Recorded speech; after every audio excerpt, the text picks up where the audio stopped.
3, 2, 1. Here we go!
Ladies and gentlemen, it's time to meet the teams.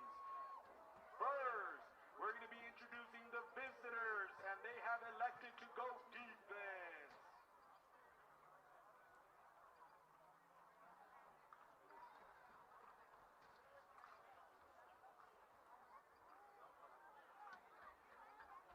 At linebacker, number 2, Enrique Rebollo. On defensive line, number 55, Juan Serrano. At defensive back, number 3, Pierce Bearding. At defensive back, number 1, Edwin Hernandez. On the defensive line, number 75, Isaac Villarros. On the defensive line, number 57, Israel Ramirez. The defensive line, number 76, Carson Berwick. At the defensive line, number 51, Brennan Bergman. At linebacker, number 32, Rocco Reyes. At linebacker, number 25, Anthony Averill. At defensive back, number 27, Max Serrano. At defensive back, number 24, Keegan Nelson. At defensive back, number 13, Chase Reyes. At defensive back, number 12, Isaac Gregg. And at defensive back, number 11, Jody Gardner. Head coach Seth Longwell, assisted by Josie Ferguson, Brock Grams, Gonzo Guerrero, Smokey Bogham, Patrick Burks, and Jake Longwell. Now, your Wildcats have elected to go offensive. At tackle, number 76,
Good evening, ladies and gentlemen. Welcome to the THS Digital Media Network, the first home game of the 2025 regular season.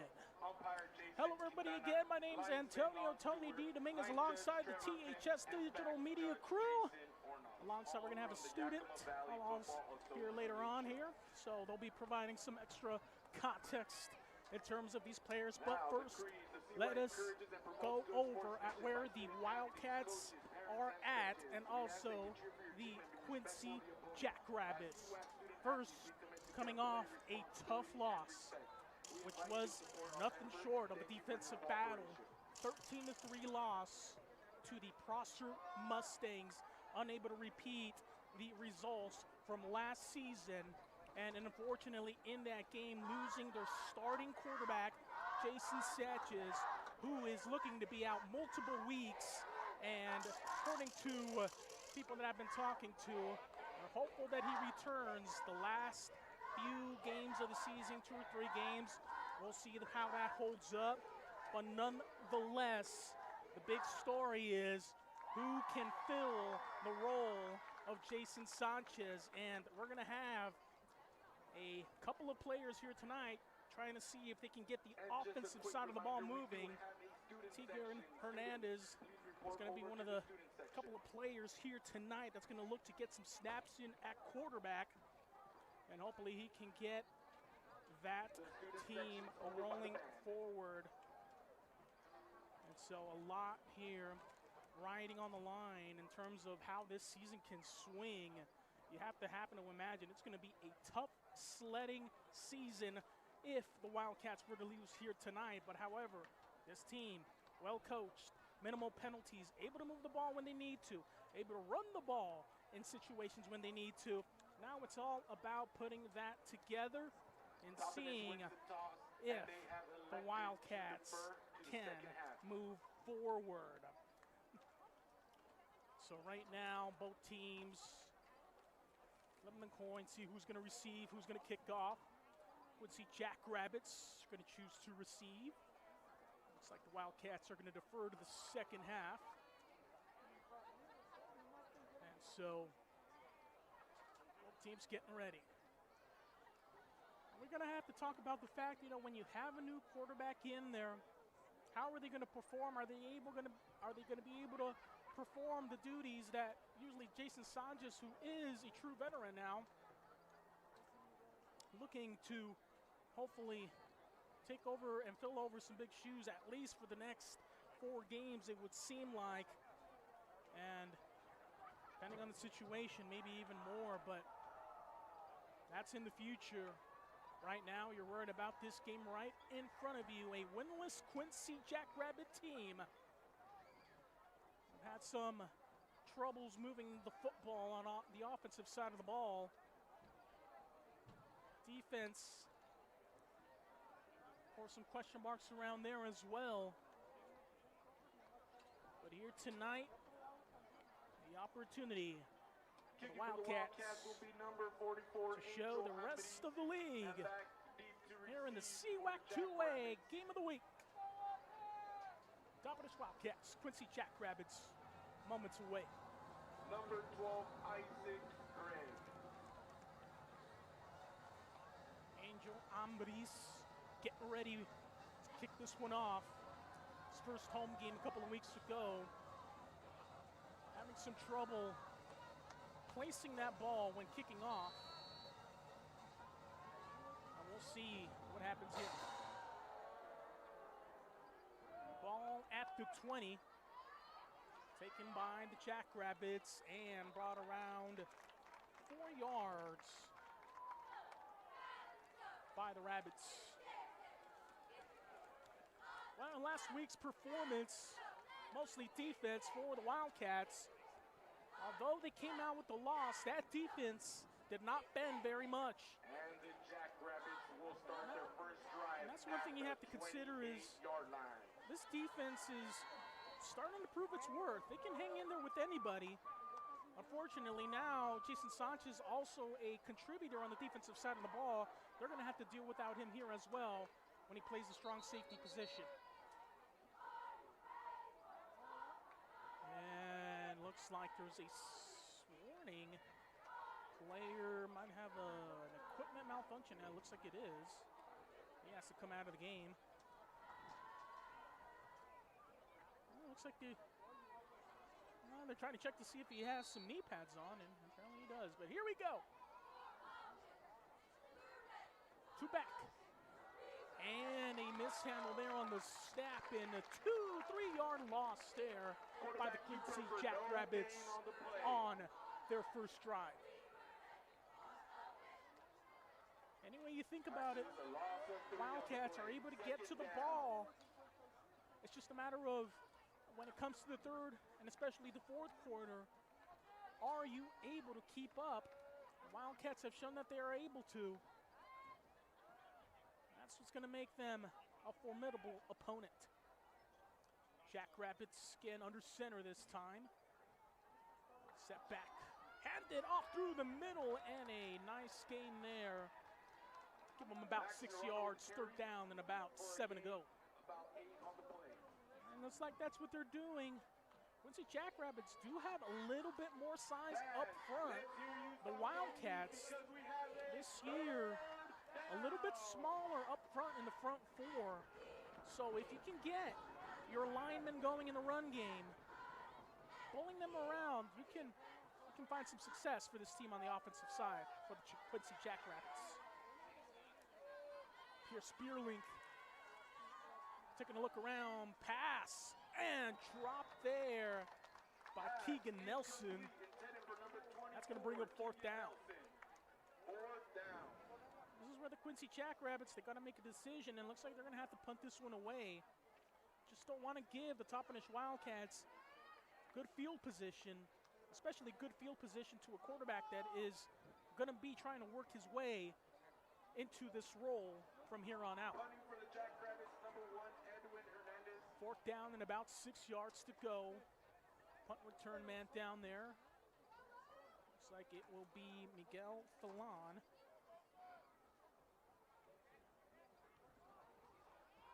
At punt.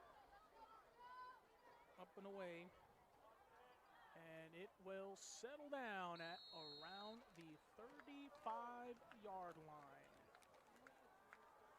And so, for the first time here today, the Toppenish Wildcat offense is going to go onto the field, and a brand new starting quarterback for the first time in a long time. The Wildcats have traditionally been healthy at the quarterback position. However, due to last week's injury due to Jason Sanchez, who was looking to be out multiple weeks, they're going to try somebody new here at center. And here we go. First down and 10 on the Wildcats' own 35-yard line. Motion, the right, hands it off to the running back. Running through, and look at that great run there for Ramirez. Zeke Ramirez. Oh boy, do I know a little bit about him. He puts in the work. He loves to run that football when he gets it in his hands. What a good run there. Another first down. First down and 10. And right now, the quarterback not being asked to do very much here in this first series. Wapsheli able to get it down into the hands of Ramirez once again. Gains about 3. Lyle Wapsheli and Tegan Hernandez, more than likely, we'll probably see him later on tonight. And just an unfortunate turn of events for the Wildcats last week in that game over at Prosser. And now the Wildcats having to adjust. Wapsheli taking a step back. Long ball, looking for his man, and look at that! Jackrabbits! That's his first receiving touchdown of the season, and I think that's what everybody has been waiting for, is for Jack Davila to have an early impact in the game. Wapsheli knowing exactly where his man was, and just letting it fly. Of course, Wapsheli just being great on that possession. Indeed, and the Wildcats got to be hopeful in that first possession, able to get a backup in there, Wapsheli, and being able to get his first passing touchdown of the season as well. And that kick is going to be good. 9:07 remaining here in the first quarter, 7-0 here on homecoming night here in Toppenish, Washington. We'll be back after this.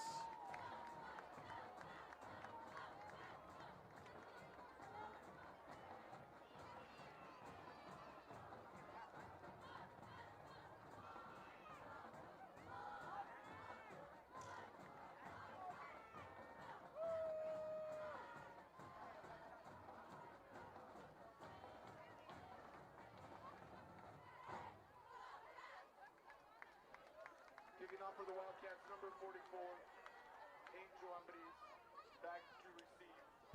And welcome back here, THS Digital Media Network, after the touchdown there from Wapsheli to Jack Davila. He's been looking for more targets in the end zone, gets a touchdown right there. If you're a Toppenish fan, I mean, you gotta like what you see right now. Wapsheli just not forcing anything. I mean, he saw that one. He knew where that play was going to go all the way. Being confident in where he was going to put that ball in. Davila, being the athlete that he is, able to make a play on that ball and get him right into the end zone for the first lead of this game, first score of this game for the Wildcats.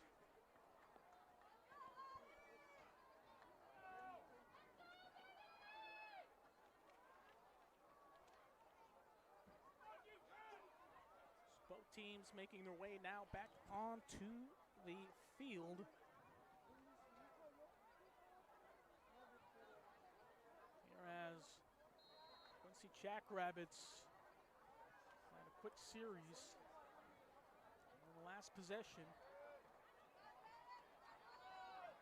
Well, the Wildcats looking to continue that aggression up front. High snap again and met in the backfield. And a loss of about 3 again. Number 27 on the run. You know, the Wildcat front four, the defensive line, they're not the biggest in the CWAC.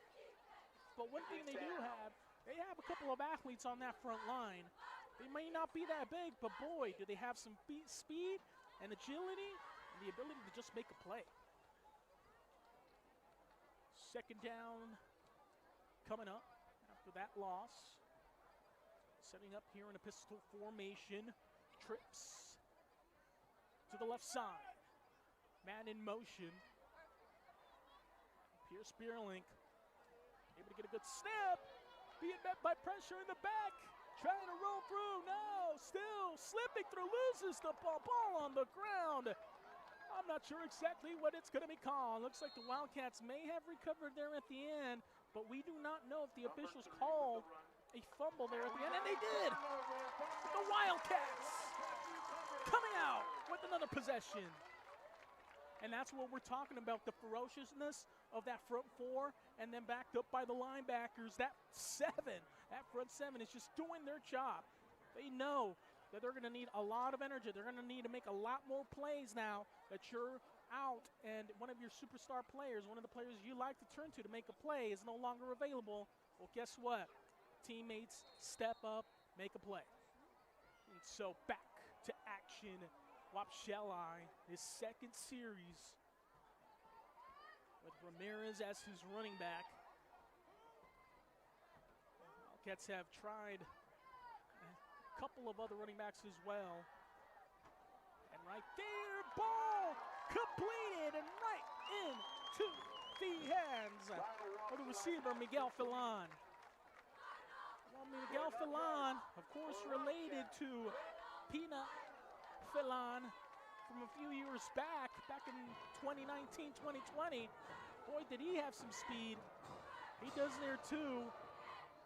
Almost lost the handle on that ball a little bit, but able to recover and able to get some nice yardage on that reception. So here we go again, Wapsheli First start at quarterback this season. Looking around, steady, and again finds Miguel Filon. Lyle Upshelli showing that he is capable of filling these big shoes. And you know what? Offensive corner Miguel Jimenez has got to like that. Lyle Upshelli wasn't struggling. He was not jumping around. He stayed steady in that pocket, holding strong, knowing where her receiver was going to be. That's a great job there by Upshelli, and this Wildcat team has to be happy with what they're seeing from their offense right now. Kick is up and blocked. First time this season the Wildcats have had a point after attempt blocked. Wildcats throughout the years have been consistent and then inconsistent in terms of PATs and field goals. Still early in the season. We'll see how this turns out as the season progresses. But either way, 13-0 here. 7:31 remaining in the first quarter. Toppenish High School up on top, 13-0 over the Quincy High School Jackrabbits.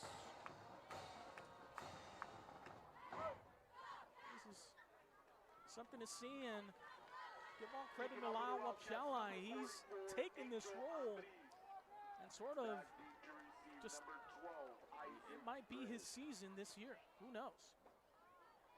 Great performance here so far from Upshelli. Looks like Wildcats having some personnel decisions to make, making sure they got the right person in there. Looks like they are ready. Somebody's getting ready to kick this one off. And there they go. Great kick that time. Taken inside the 10. Returning it and then tackled past the 20-yard line at about the 21. And the Jackrabbits will start their drive at the 21-yard line. I mean, you gotta like what you're seeing from both sides of the ball right now. This is gonna be one of the games that, scheduling-wise, it actually helps you. Helps prepare the backups, and in this case, Lyle Upshelli gets some reps at his new starting role. It's going to be critical from here on out to see how he's able to put a series together and move the ball forward offensively. But back to the defense here. Wildcats last time creating a turnover. Beerling pressured, unable to find any room, and maybe able to get to the line of scrimmage. It looks like he is going to be brought a yard behind the line of scrimmage. That's going to be, it would be an official sack. So second down and about 11 to go. 7 minutes remaining here in the first quarter.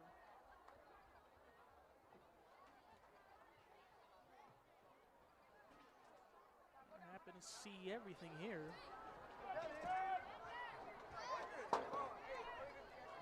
Beerlink this time again, once again in the pistol formation. Linebackers creeping up that front seven, looking to apply pressure. Beerlink gets it out of there immediately. Tackle missed there. The Wildcats able to bring them down past the 33-yard line, enough for a first down for the Jackrabbits. That's what Pierce Beerling is going to have to deal with all night, but good job by him feeling that pressure, not letting it get to him, and able to find an open man to his right side and able to pick up the first down. You want to see some positivity on the offensive side of the ball for the Quincy Jackrabbits. They're trying to put it together right now. Pistol formation, trips left. Ball! Snap high! Beerling fighting for possession and brought down inside the 20-yard line. And that's one thing, if you've been noticing from the first couple of series, there's been a couple of snaps where they've been a little high. And Beerling not able to handle and reel them in. And right there, the center just, that one got away from him. And unfortunately, a huge loss on that play. Second down and about 23 yards to go. 20, well, maybe closer to 30. Actually, well, maybe around 20. Second down. Here we go. Receivers, either side. Beerlink launching it. And that one is going to be incomplete. Too strong there and out of bounds. Pass incomplete. Third down coming up. Now we have a third down. 6:01 remaining. Top high Wildcats up 13-0.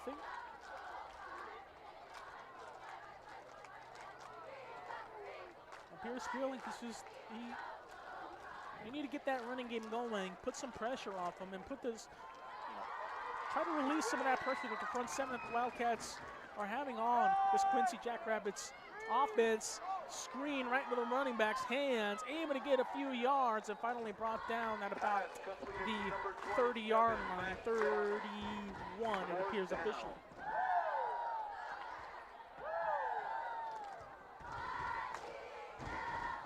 Third down gonna come up. Number 27 to punt, Max Serrano. Fourth down and 14.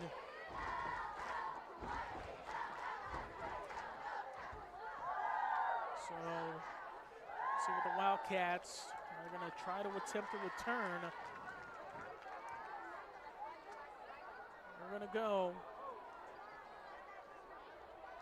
Good looking punt, and the Wildcats are going to have to let this one roll all the way back to their own 30-yard line. And your Wildcats will start their drive at the 30-yard So far, every possession has led to a score, and now Lyle Webshellline with a chance to make it 3 in a row. Let's see what's going to happen here.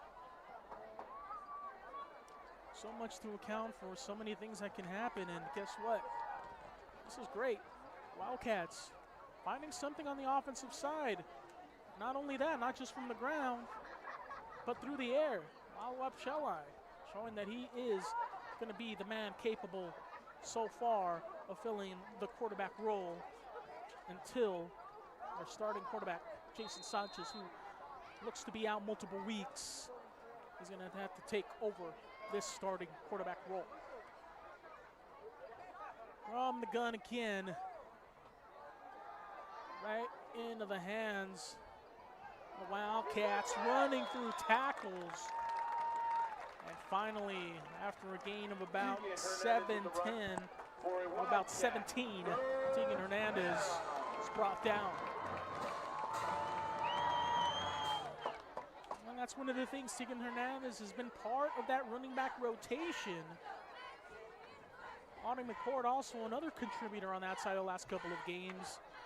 Right now, it's between Zeke Ramirez and Tegan Hernandez, who are going to have a crack here at the running back position here in tonight's game.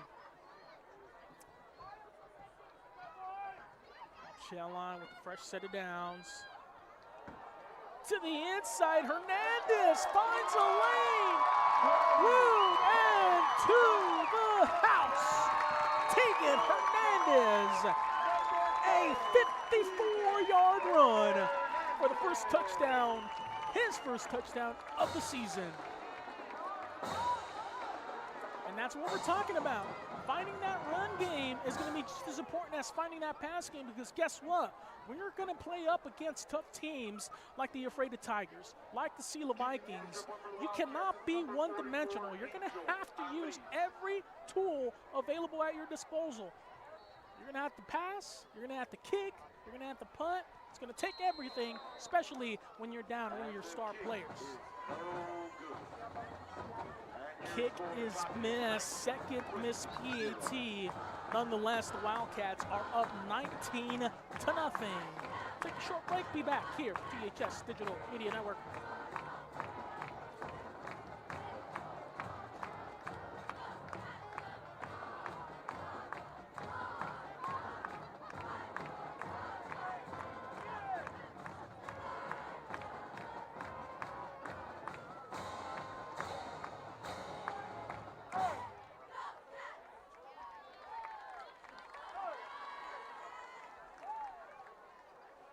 Kicking off for the Wildcats, number 44, Angel Ambris, and back deep to receive for the Jackrabbits. Welcome back after the timeout from Tegan Hernandez on a reverse fake handoff, whatever you want to call it. Tegan Hernandez able to find his way to Pater after a 54-yard run. Angel Ambris getting ready to kick off here for the Wildcats. So far, great showing. I mean, you've scored on every one of your offensive possessions. You cannot be disappointed in that at all. Jackrabbits with a chance to return this one. Finds his way, finds a lane, and gets all the way near the 50-yard line. First time this evening this Wildcat defense, this Wildcat team has faced a long play. And that was a great job there by the Quincy Jackrabbit returner, able to find his lane, and he finds a little bit of burst of speed once he sees a group of defenders closing in on him, able to gain a couple more yards after that. Either way, nice return, and hopefully this gives a spark to Pierce Beerlink and the Quincy Jackrabbit offense.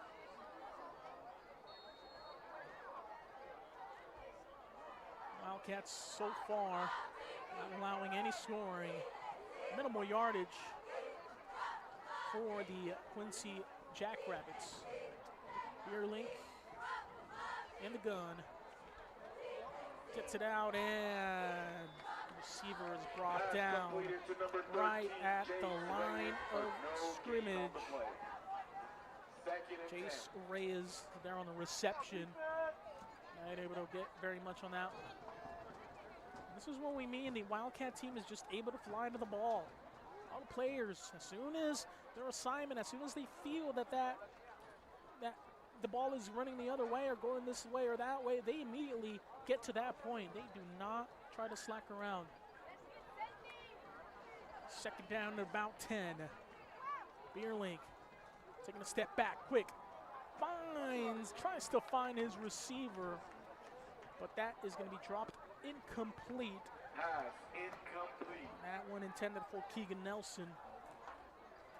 Third down and 10. Third down. 19-0. So far here.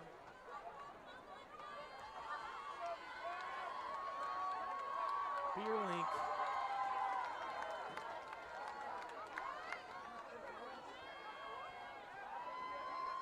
Taking a look around again, taking the snap. Being patient. Long ball. Can't. And fits it into a small window. Right into the hands of Chase Reyes. Complete to number 13, Chase Reyes for Jackrabbits. And Beerlink was waiting. He did not stutter on that one. He hung in there, able to find his open man. Chase Reyes had a step from his defender, and he's able to get down, and he's tackled inside the 10-yard line. Great positioning now for the Rabbits.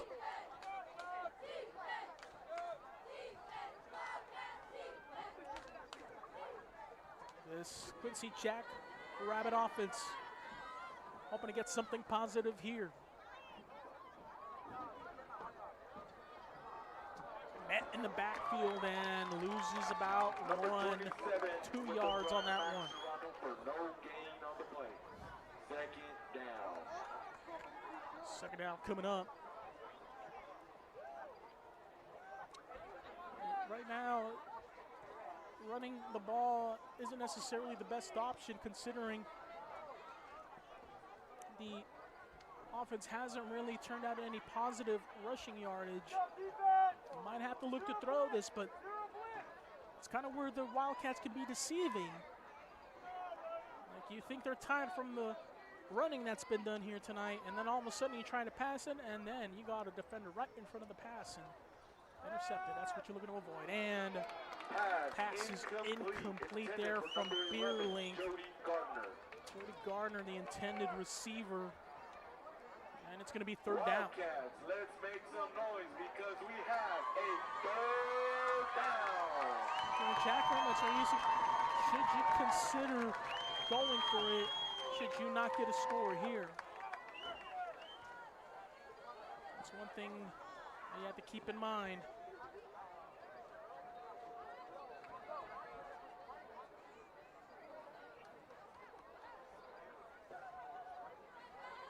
Beerlink once again. Two receivers either side. Trips on the left. Looking for his man.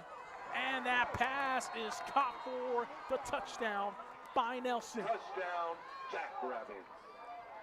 Pierce Beerlink and Keegan Nelson, they've had a couple of miscues, but right there on that one, Beerlink knew where he wanted his player to go. He knew the assignment and able to throw it to the corner of the end zone. And Nelson being able to get up and grab it through a Wildcat defender. They get their first score of the night here on that pass. So PAT 27 time. to kick the extra point, Max Serrano. And there was movement up front before Flag the on the play. attempt. Ball start on the Jackrabbits. Jackrabbits 5 yards, gonna move them back. It's gonna make this PAT a little bit longer. And that will move their extra point to the 15-yard line. Maximo Serrano, place kicker here. Get the kick, and that one is no good. And the kick is no good. 3 PATs missed by both teams combined here this evening. 19-6. Top High Wildcats still remain on top.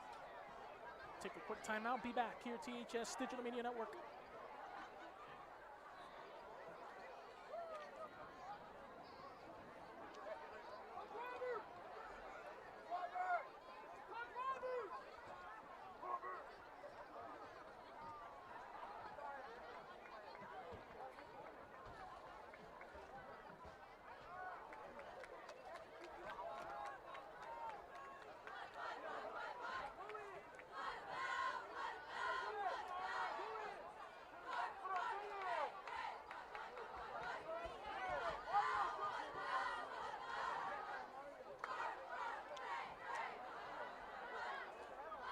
Kicking for the Jackrabbits, number 27, Max Serrano, back deep to receive for the Wildcats. Number 15. And welcome back here, THS Digital Media Network. 2:15 remaining in this first quarter. Both teams now on the board. The Wildcats still with the big lead, 19-6. This ball kicked into the middle. Deflected. Tegan Hernandez with the chance, finding a lane to the outside and brought back past the 50. And another series with great starting field position for the Wildcat offense. 49-yard line. Great run there by Tegan Hernandez.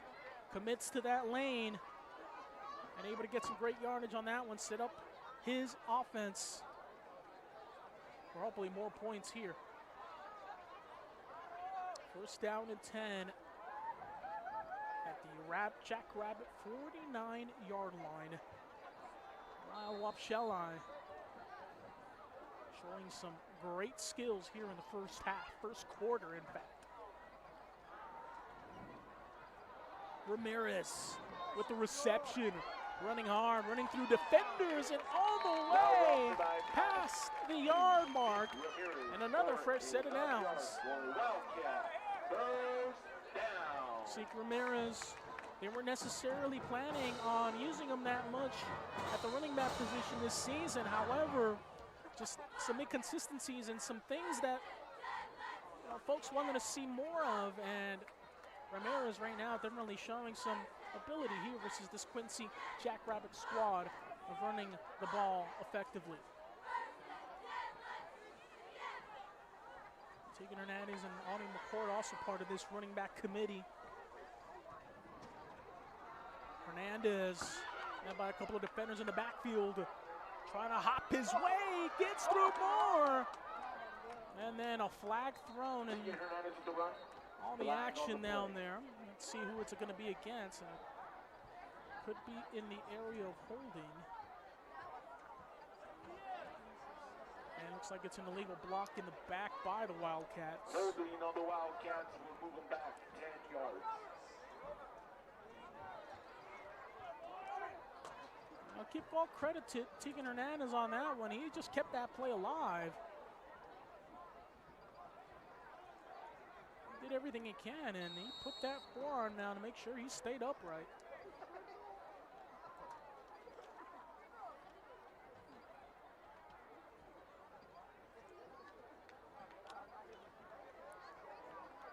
So Tegan Hernandez with the touchdown. Jack Davila, last year's leading receiver for the Wildcats, already with the touchdown. Miguel Filon also with the touchdown of his own. Offensively so far, Wildcats showing their great capabilities, and Zeke Ramirez with the chance, running through defenders and all the way near the 10-yard line. I mean, if you look at the size of what Zeke Ramirez is, he's just hard to bring down. Now, compared to his other brothers, he is one of the bigger persons of the family. And he comes from a long line of top high running backs that have had success here. Looks like there's a timeout on the field. And Zeke Ramirez, of course, starting way back, all the way Oscar Ramirez, 2008-2009 season, 1,000-yard rusher. And then, of course, after that season, Carlos Ramirez stepping up and having himself a couple of 1,000-yard seasons as well. Cesar Ramirez coming in a few years later after that, near the 2013-2014 school year. He had a great career, rushing for 1,000 yards as well. And, of course, Isaiah Ramirez, who unfortunately never reached 1,000 yards. Was close a couple of times, but injuries held him back. Nonetheless, a great runner of the football, great running back for the Toppenish Wildcats. Of course, there's a couple of other running backs in there that I forget to mention, but Wildcats more than capable of producing some 1,000-yard running backs. So here we go back again. Lyle Wapsheli going trips left. Ramirez right there as his personal protector, with the ball out of his hands and just out of the reach of Miguel Filon. That one a little bit of danger. Intended to Jack Davila. Jack Davila, the intended receiver, actually. Second down. He was pretty close, and he felt some pressure on that one. That's got to be the first time tonight he's felt that, having to run to his left. He was kind of close to making a play on that one. However, of course, with only limited snaps so far in live action game time, it might take a play or two to get those type of plays down and get them complete. 27 seconds remaining here in the first quarter. It has been a very long first quarter. Wapsheli, motion in the backfield. There he goes. Wapsheli runs with it, running through a couple of defenders and able to get inside the 10-yard line, right at about the 6. Well, you want to keep that defense honest. You think you're going to pass again, or you think you're going to hand it off to the running back. Well, why don't you just keep it yourself? Lyle Wapsheli, knowing that play call the entire way, takes it himself, finds the lane, able to get some good yardage. Zeke Ramirez once again the running back. And that is going to be the end either of the first quarter. Top high Wildcats on top after 3 touchdowns, 19-6 over the Quincy Jackrabbits. This is the THS Digital Media Network. Make sure to like, subscribe, and follow. Never miss out on another THS Digital Media event. We'll be back after this.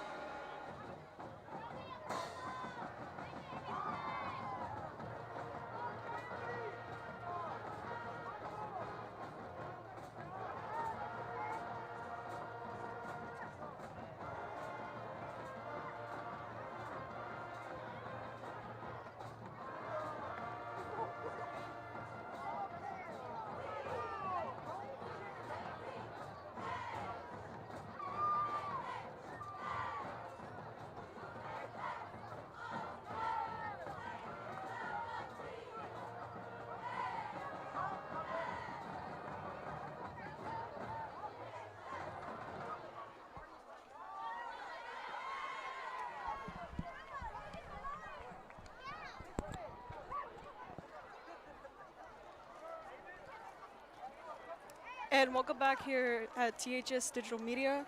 We are against Quincy, against us Toppenish Wildcats.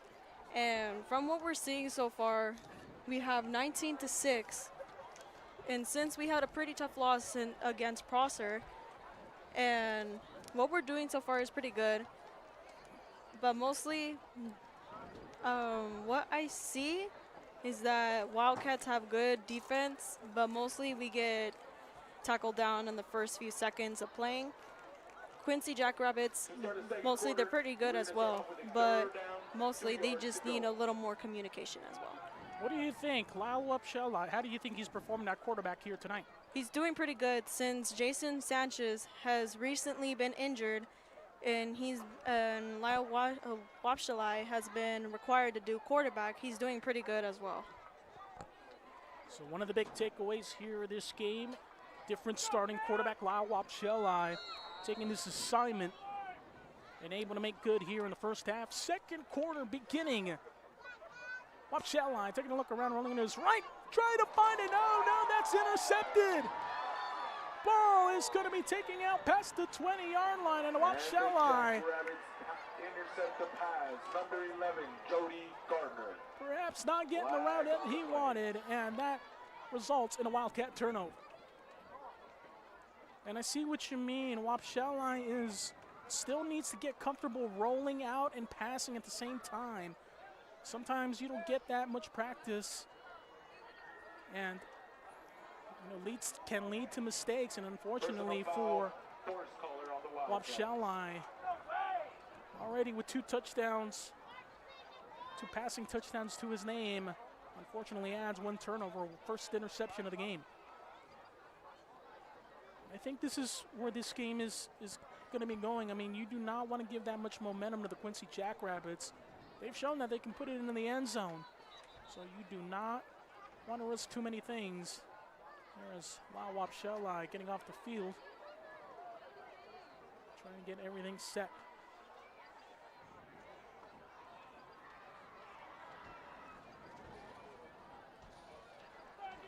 Only a few returning starters. No more Keanu Zuniga.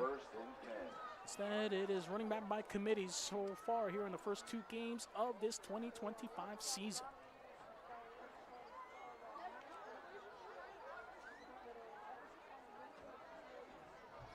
Beerlink from the pistol to the outside, and Wildcats able to meet him behind the line of scrimmage. Loses about 3. Number 27, Max Serrano with the carry for a loss of 2 on the play. Second down.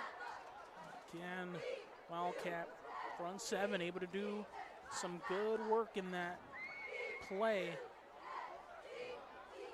Able to get some negative yardage. Let's see what their next assignment is going to be here.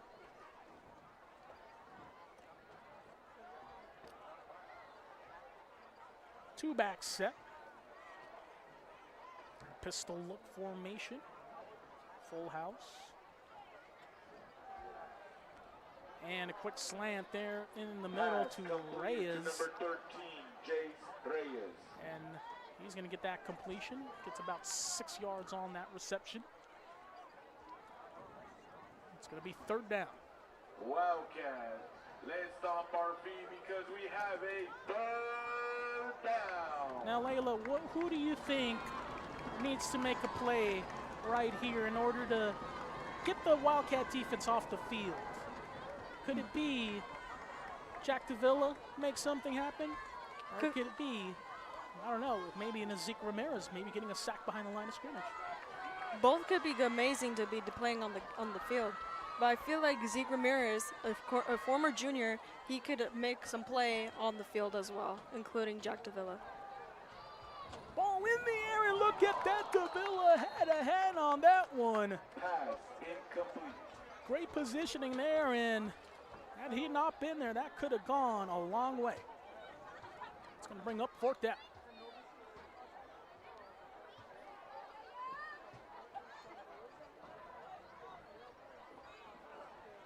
So far, this team doing great here in the first half.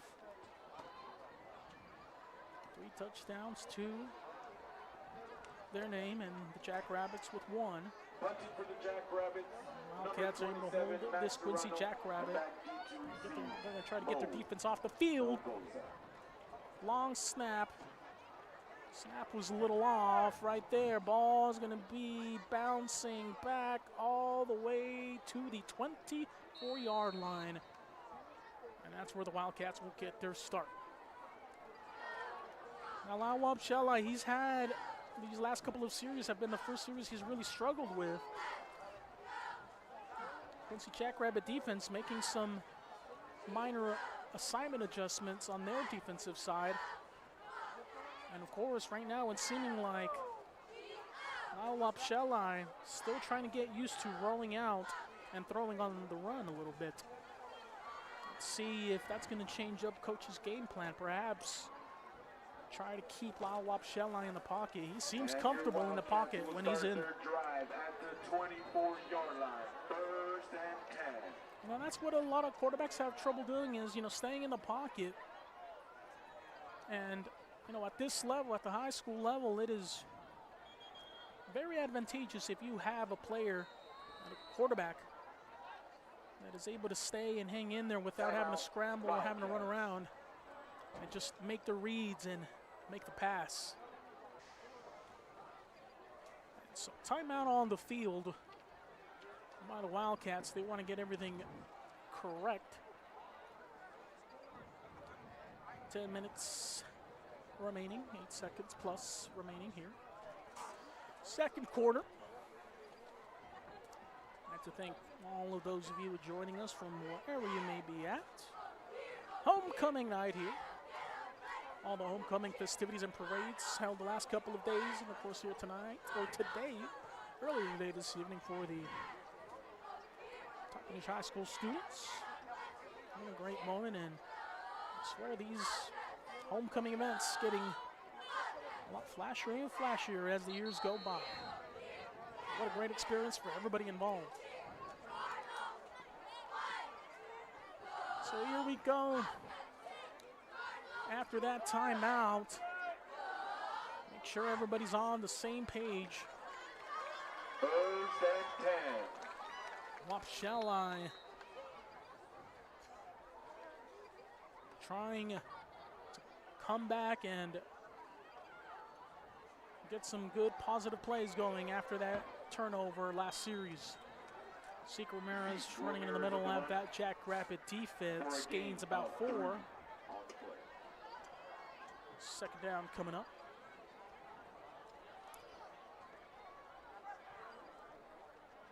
I think the game plan right now should be just to run the ball, maybe even get Seek Ramirez more carries, because after all, you really want to protect the confidence at the end of the day of Lawab Shelai. We know he has that 1 interception, but you really want to limit him from making those type of mistakes. You want to keep them comfortable. You don't want to ask too much of him right now. You just got to get him used to this role.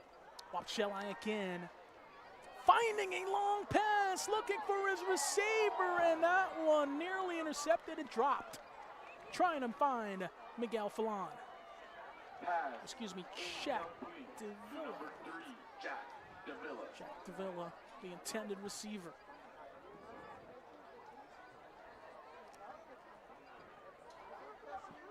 Give credit that if you take those long shots, that it does loosen up that defense and allows you to run the ball more effectively. So that's something to keep in mind as well. Perhaps some strategy being deployed here in this series. Third down and long coming up nonetheless. Third down and about 6.5 yards. Wapshelai again rolling out. Gets a pass and gets it into the hands of Falon. And finally brought down at the 30-yard line. Miguel Falon making another play right there. And he had to wait for that ball. He had to turn around. He had the great athleticism and the awareness. Once he saw that ball coming his direction, he knew he needed to stop and slow up a little bit. Did. Wapshelai again still trying to get the hang of this quarterback position. Not the strongest arm in the league, but give him enough time and give him that confidence. He can definitely make some plays with the ball in his hands. Shall again. Tegan Hernandez with the run. Getting the corner and into the end zone. 30-yard rushing touchdown. His second of the night for Tegan Hernandez.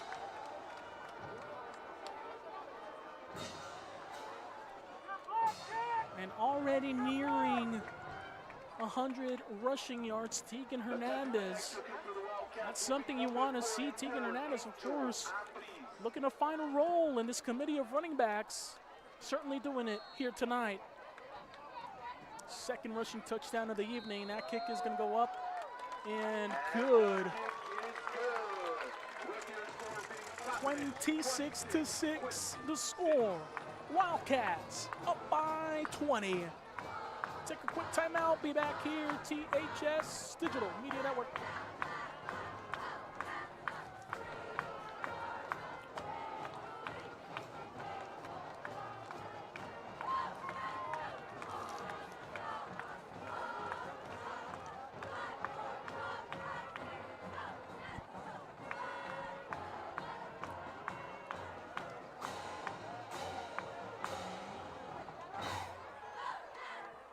For the Wildcats, number 44, Angel Humbries, pass deep to receive for the Jackrabbits. And welcome back here to THS Digital Media, and we're right back with you while we're playing in the kickoffs right now. Looks like Angel Humbries getting ready to kick off.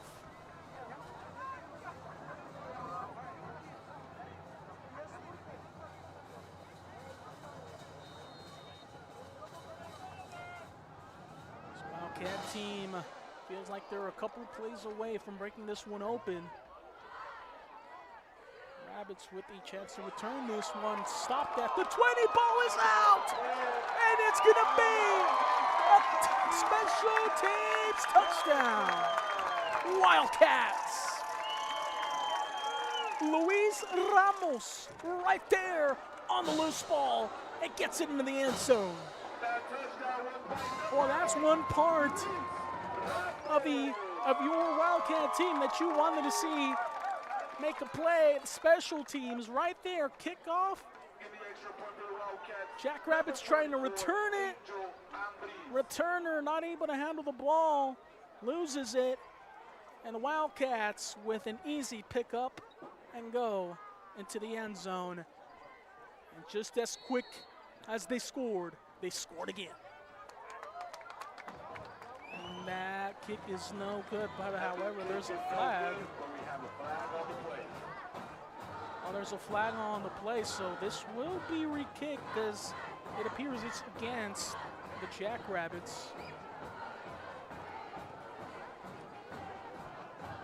Offsides on the Jackrabbits. So the Jackrabbits indeed did commit the offsides foul, and now the Wildcats with a chance to re-kick this one. They've already missed 2 PATs here tonight. They would have been up 34-0. However, those 2 misses bring them down to 32. And Ambris with the second attempt, second chance on this one.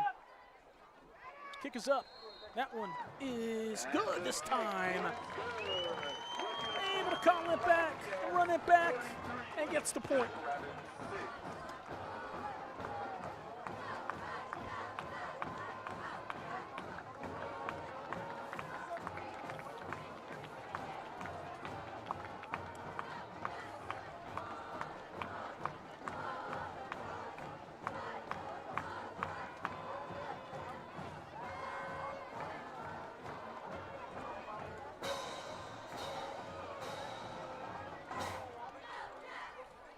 Kicking off for the Wildcats, number 44, Angel Humbries.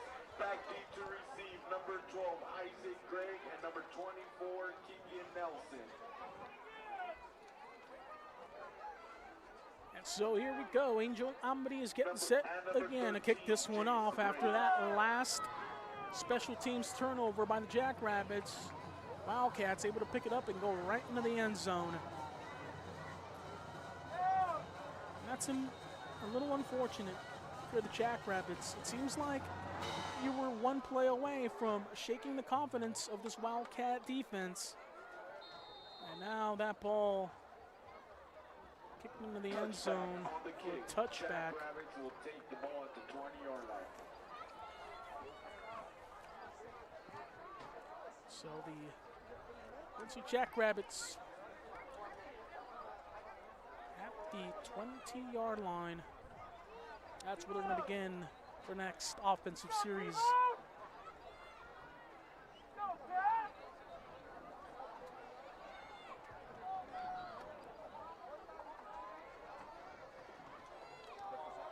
So first down and 10 coming up here from the Wildcat 20-yard line.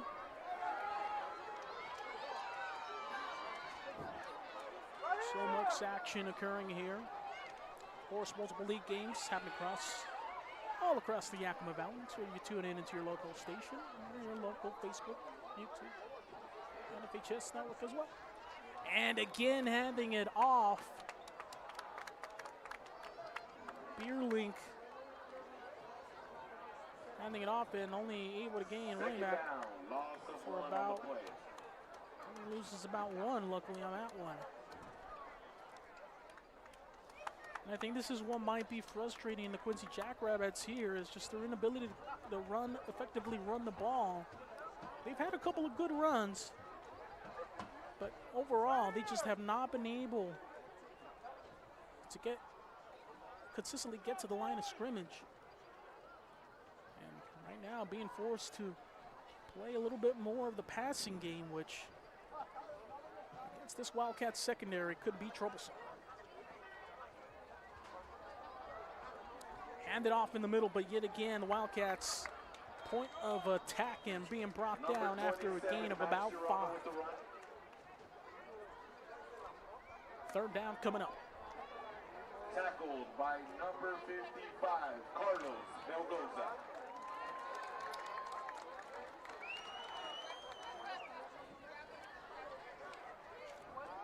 Beerling's going to have to look to try to maybe throw it into the flats. Maybe a quick screen, quick out. You're trying to be a little bit more craftier. Maybe throw a quick slant in the middle of the field. So again, in the pistol formation, trips right. Beerlink feeling the pressure, running out of the pocket. Trying to make his way to the first down marker, but he's going to be brought down short. Fourth down coming up. Here's Beerlink with the carry. Tackled by number 14, Israel Diaz. So Diaz there on the tackle for the Wildcats. 3 yards to go.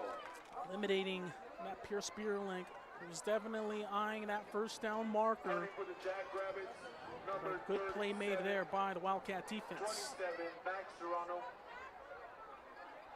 Back to receiver the Wildcats, number 15. Punt, and there's a flag right as all of that commotion was happening. Flag on the play. So fourth down, and it is definitely going to be a false start against the Jackrabbits. All start on the Jackrabbits. We'll move it back 5 yards. That's definitely what you want to see. You have to take the penalty. You don't want the next one to be a mistake or anything, so fourth down. And about 7 yards now. But either way, Jackrabbits going to punt this away. That one almost blocked. Wildcat receiver's going to have to let this one bounce. And this time all the way inside the 40-yard line at the 39 Wildcats will start their drive at the Wildcat 39-yard line.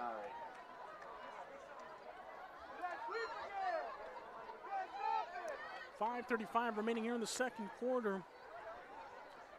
Wildcats with a huge lead now. Last time the Wildcats were able to score from the special teams error that was committed led to a fumble and then a recovery and touchdown for the Wildcat special teams. So Wapsheli back out there again. Wapsheli again. Davila catching it. Oh my! Breaking through tackles, going again, and finally tackled out of bounds near the 35-yard line. Boy, you don't realize how close that ball was close to being intercepted. Jack Davila using every ounce of will and every inch of his athleticism to reel that ball in. That was an incredible catch. Boy, if that had been intercepted, that definitely could have turned the tone of the game. Wapsheli again, hats it off. Ramirez finding his lane, trying to slip through a couple of tacklers, and finally brought down at the 30-yard line. Gains about 5. We talked about Zeke Ramirez and, of course, the Ramirez lineage that he comes from. Brothers to Oscar, Carlos, Cesar, and Isaiah. 5th brother in line. And he is definitely putting on a good showing here tonight from the running back position. He's actually the bigger of the brothers here tonight. You can only tell by when he's out in the field. He definitely looks like a hard player to bring down. Motion there from Tegan Hernandez to Ramirez again, slipping through and getting inside the 20-yard line. And another first down coming up for the Wildcats. What I can mostly see from the field is that we get a lot of tackles every second. Mostly we get more tackles for the Quincy Jackrabbits, which is a pretty good start getting like into the game and whatnot. But pretty much both teams are putting in more effort in tonight's game. Definitely a couple of moments there in this game so far here in the first half where there could have been a turning of the tide, but nothing yet. Hernandez moving in motion again. Wapsheli hands it off again. Ramirez trying to get the corner outside and trying to hang on, and able to gain only a couple on that one. For a gain of 2 on the play. So Tegan Hernandez was on the field, the second running back they've been using here tonight. Audie McCord has yet to receive a touch. I believe he may be limited here tonight.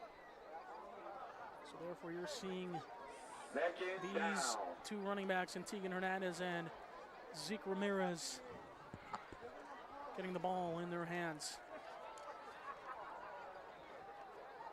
Wapsheli check it again.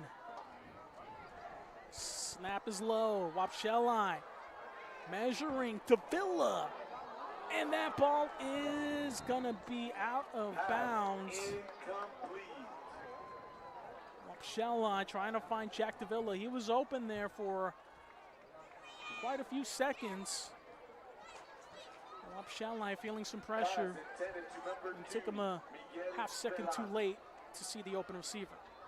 And those are the small things we talk about. You know, when you have not played the position up until a few days ago, when you had to start practicing, you haven't seen that many looks. And one thing Wapsheli right now seems to be having trouble is the accuracy in throwing the ball when he's running either to his right or to his left. Right now, he appears more comfortable in a pocket passer position.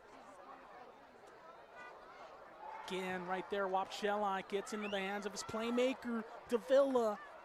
Pass completed to number 3, Jack Davila. And able to get it past the 10-yard line inside about the 8. And first down coming up again.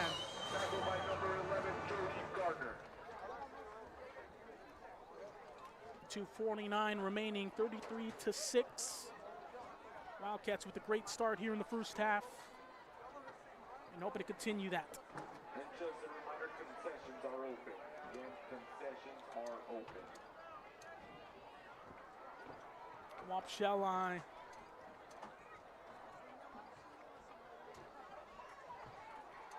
Hands it off. Ball on the ground. And the Wildcats, are they able to get back on top of it? Looks like they are. A mishandled exchange on that one, and boy, the Wildcats are lucky to keep that one. Indeed they are, and that was in a massive humanity. So many players, so many bodies flying every which way. It didn't look like the Wildcats were going to be able to recover, but last second, one of the Wildcat offensive linemen able to recognize that the ball was on the ground and able to get on top of it. The Wildcats saving this offensive possession. It's about avoiding those little mistakes. That's what it's going to be about when you have a backup quarterback in there. But nonetheless, Wapsheli performing pretty admirably here tonight. And a quick slip inside Miguel Villan for his second touchdown of the evening. And that's what we're talking about. You see Wapsheli being accurate, being confident, but when he's inside the pocket, I think that's something the coaches might need to take note of when Wapsheli feels comfortable passing the ball and where he doesn't. On the run, looks like he still needs a little bit more practice, maybe a few more snaps. But when he's in that pocket, holding on, oh boy, he's able to make his reads and find his open receiver. Score now, 40-6. Minute 47 remaining here in the second quarter. We're going to take a small timeout. Be back here. THS Digital Media Network.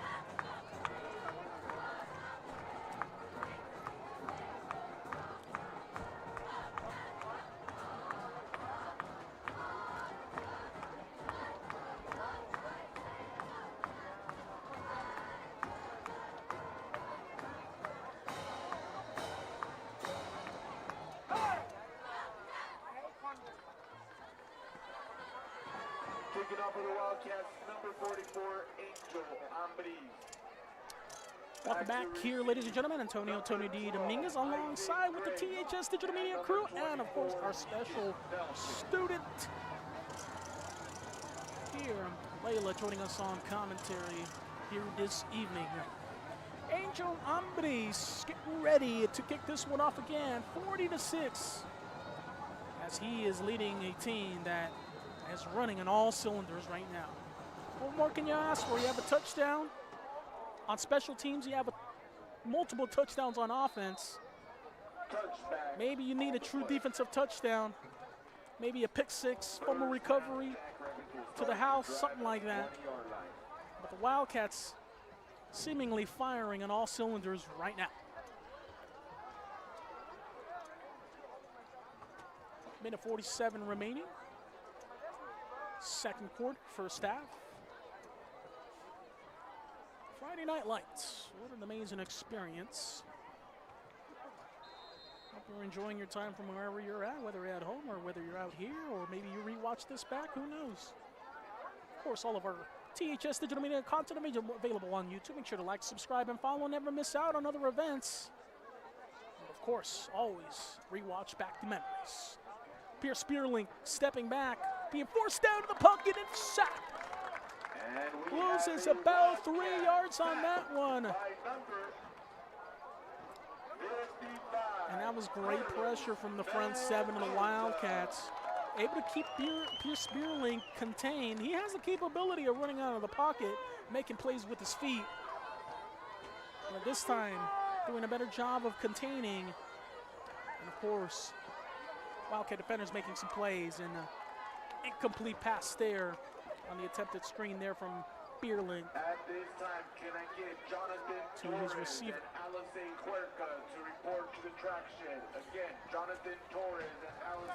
And of course, programming update, we will be presenting the homecoming festivities here at halftime. So stay tuned for that. So many great things happen on homecoming.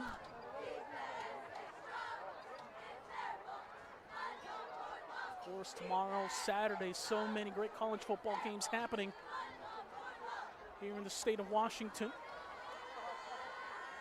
Apple Cup, Huskies, Cougars tomorrow.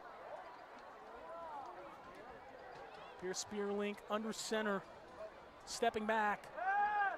And that pass is dropped and nearly intercepted by the Wildcats secondary. Jason Reyes, the intended receiver, but so many defenders in that area. Beer League tried to make a play. Perhaps took one too many more steps than he needed to. It looks like he was trying to go for a 5-step drop. Looks like he did about 6.5. And that kind of threw his accuracy off a little bit. Let's see if he's going to be able to improve on that as this game goes on. Punting this away now. Boy, so many times the Wildcats have looked to block that one. Come close about 3 times now. Could be only a matter of more times before they get to block one, getting themselves another notch in terms of an all-around game.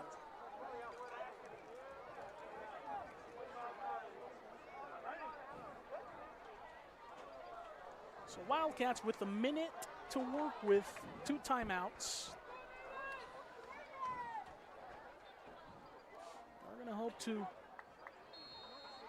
get one more offensive possession in there and then perhaps maybe put in some reserves at the start of the second half. We'll see what decisions are made here at the completion of this first half. Shall I again? Finds Davila, and he's brought down near the 20-yard line. Number 3, Jack Davila, for a huge gain and a Wildcat first down. And you can see it. Bob Shelley definitely has the confidence to throw that football. I think your goal, if you're going to be running the plays on this offense, is you're going to have to try to keep Bob Shelley comfortable, keep him in the pocket. That's where he's been the most successful here tonight. Shelley again, staying true, and a flag going to be called, and that pass will fall incomplete. And it's going to be a holding call against the Wildcats. Only about the 3rd penalty here tonight. Wildcats the last few seasons averaging 10 penalties a game. And that's been consistent for the last 5-6 seasons. So Wildcats kind of turning a corner this season. Not been committing as many penalties as in years past. However, something to keep an eye on, especially when it comes to the rest of the season and these other tough games that are going to come the Wildcats' way. Shelley again, first down and 20. Being forced to run out of the pocket. He's going to have to keep that one. He's going to make a play, get near the line of scrimmage, and another flag's going to be thrown.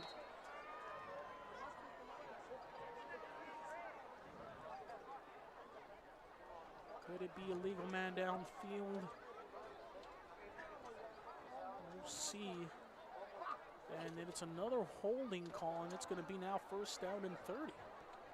Holding on the Wildcats with 10 more yards.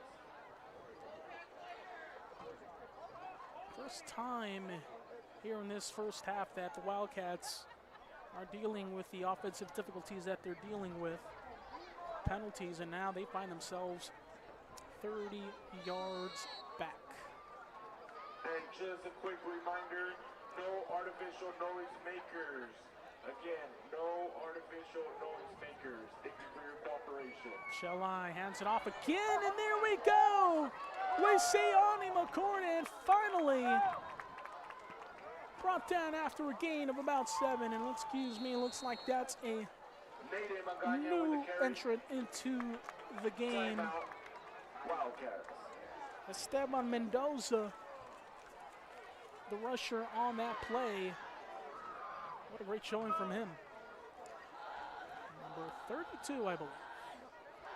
32, 22. Looks like it's Naden Magana. Number 22. So second down and about 8 yards to go, but only 3 seconds remaining here in the first half. Wildcats with already 40 points.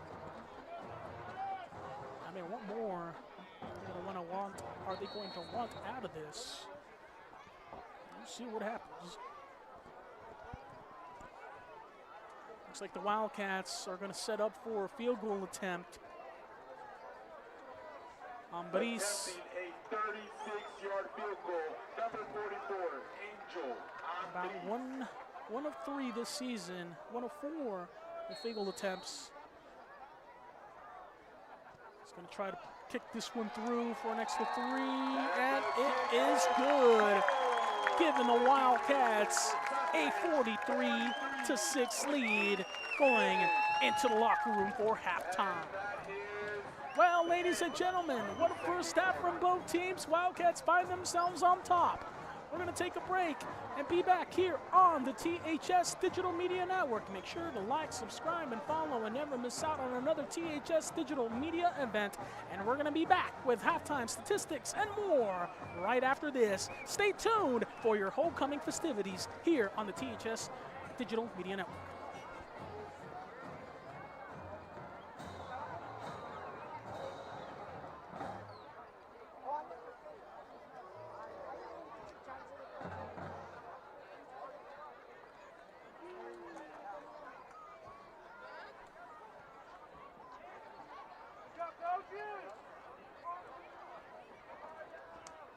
At this time, please welcome your cheerleaders for their halftime performance. Varsity cheerleaders.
And let's make some noise for our varsity cheerleaders.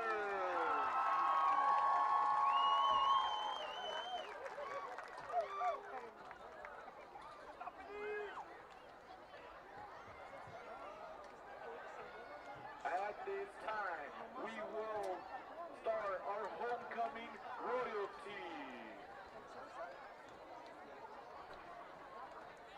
Presenting freshman Prince Jonathan Torres, son of Jesus Torres and Vanessa Maria Moreno.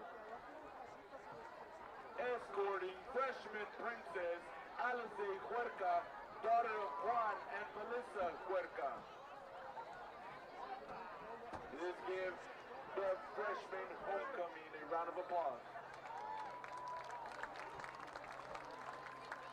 Presenting sophomore Prince Santiago Rodriguez, son of Hipolito and Angelica Rodriguez. Escorting sophomore Princess Stephanie Zaragoza, daughter of Maria Zaragoza. Make some noise for your sophomore Prince and Princess. Presenting junior Prince Luis Ramos, son of Ariano and Linda Ramos. Escorting junior Princess Audrey Herrera, daughter of Miguel Fajardo and Monica Velez. Make some noise for your junior Prince and Princess. Presenting senior Prince Elias Castillo, son of Carmen Romero. Escorting senior Princess Alina Gonzalez, daughter of Uriel and Christina Gonzalez. Let's give it up for your senior Prince and Princess. And finally, presenting King Jason Sanchez, son of Daniel and Colleen Sanchez. Escorting Queen Victoria Reeves, daughter of Valentin and Pilar Reeves.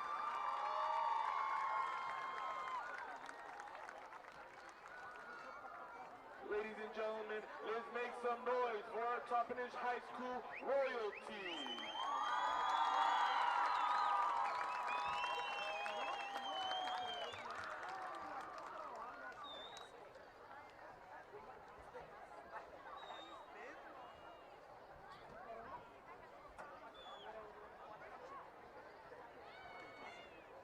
The results for the Bulls have been calculated. In fourth place, juniors, painted by Jaylene and Jalissa Gonzalez. In third place, freshmen, painted by Brianna Ochoa Rodriguez and Ava Burr. In second place, Mr. Rumble, sophomores, painted by Fatima Martinez, Samantha Silva, and Jasmine Jaramillo. And at first place, give it up for your seniors, painted by Celine Godina.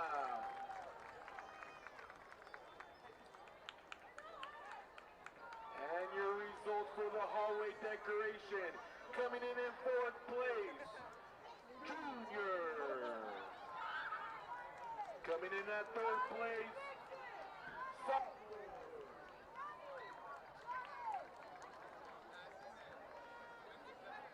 sophomores.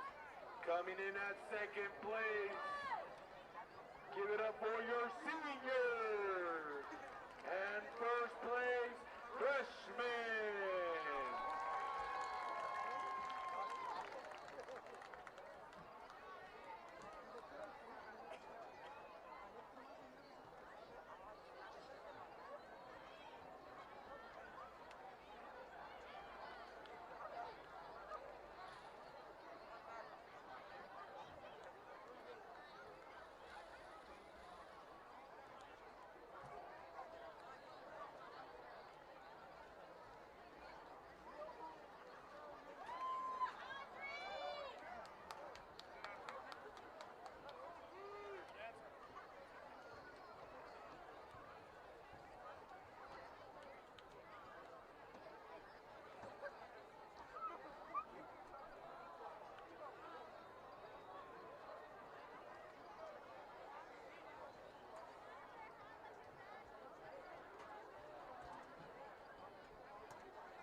Now let's make some noise for our homecoming cards.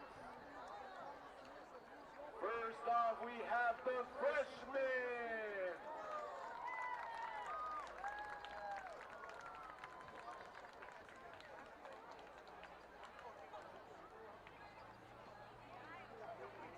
Now give it up for the sophomores.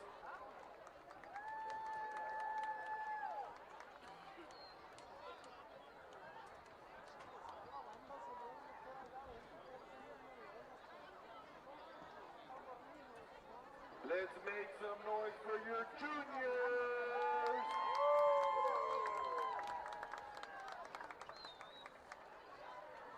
Last but not least, let's make some noise for your seniors.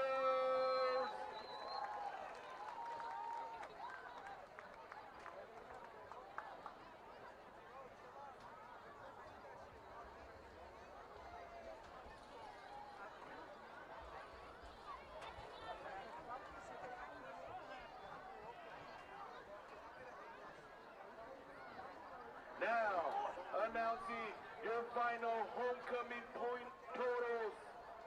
Coming in at fourth place, we have class.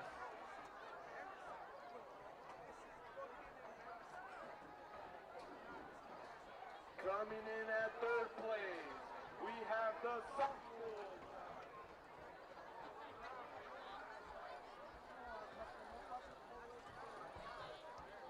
Coming in second place, we have the senior class. And at first place, that leads to a freshman class.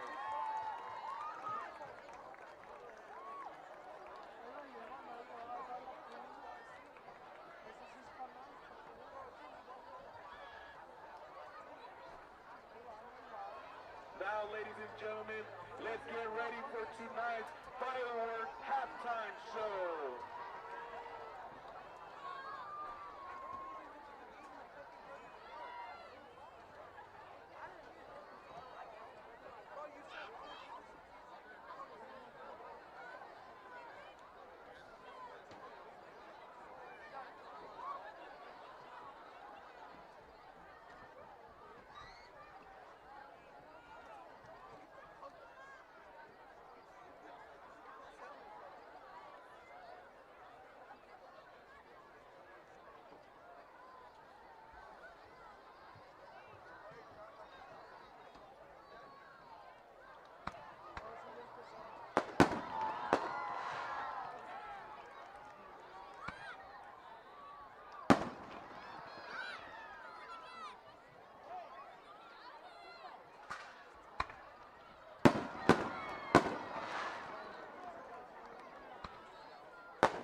for fireworks has canceled.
Welcome back here, THS Digital Media Network. Getting ready to kick this next Kicking half off for the off. Jackrabbits will be number 1, Edwin Hernandez. Antonio Tony D. Dominguez alongside the THS Digital Media crew, and of course our special student here, Layla here tonight. Now, Layla, what did you see in the first half? Which players stand out to you? There's got to be at least two, I would assume. For me, what the players that stuck out to me with the most was Jack Davila and Zeke Ramirez. Since both of them are pretty good at what they're doing, they have strong companionship towards the other players, including the other players on Jackrabbits, and mostly they're pretty good. Not gonna lie, they're pretty amazing of what they do. From what I'm seeing from up here, they have strong sportsmanship towards their other players and other teammates around them, and making sure they're all right after they have some tackles here and there. That's right, Lyle Wapshelai and Miguel Falon, Tegan Hernandez, big part of the offense in the first half. And there was a flag after that return by the Wildcats. It's going to be a personal foul, and it's going to cost them an extra 15 yards, put them inside the 25-yard line. First and 10. So 43-6. For those of you not aware, here in the state of Washington, there is a mercy clock rule. Once a team is down by 40 points or more, the clock will continue running except on call timeouts or touchdowns. Other than that, the clock will remain running. It's a rule that was instituted, well, that rule is actually 15 years old now. Back in the 2009-2010 season, the rule was implemented across basketball and football. And only in the last couple of recent seasons have they applied that to a couple of other sports, such as baseball and soccer as well. So some things to help everybody out, help everybody get back home safely and healthy at the very least. Right there as Zeke Ramirez ran the ball. A nice 5-yard carry on that one.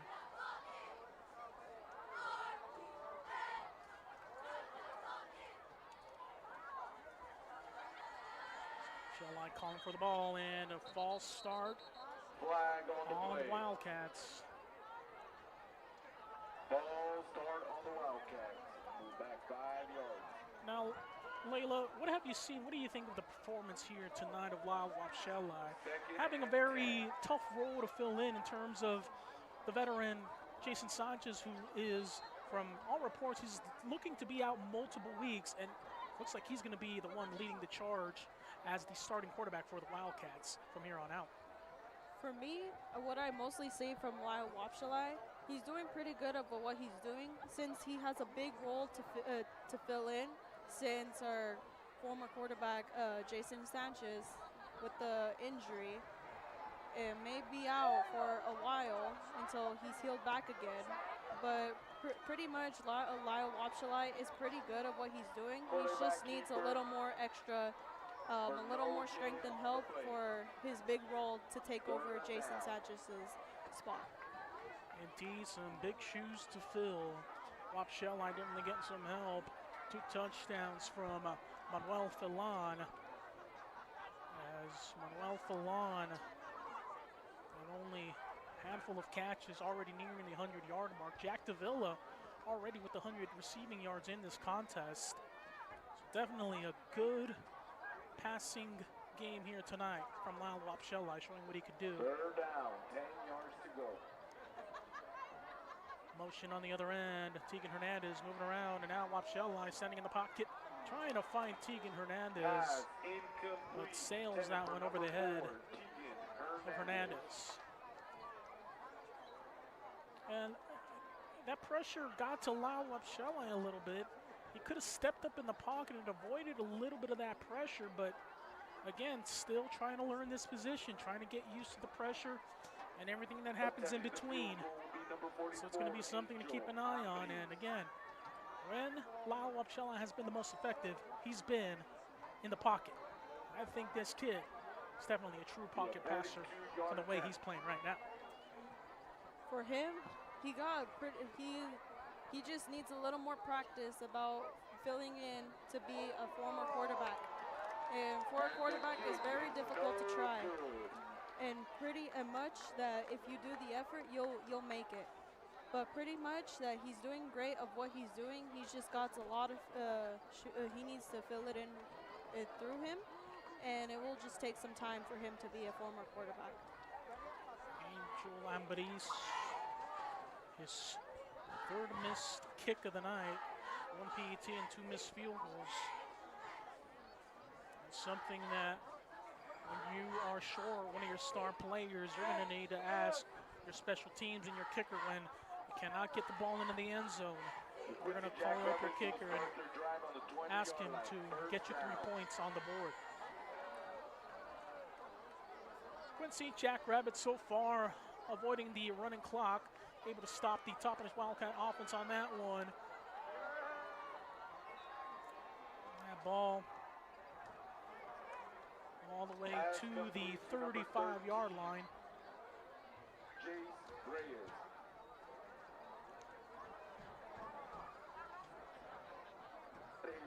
Jackrabbit first down. Jackrabbits able to pick up another first down.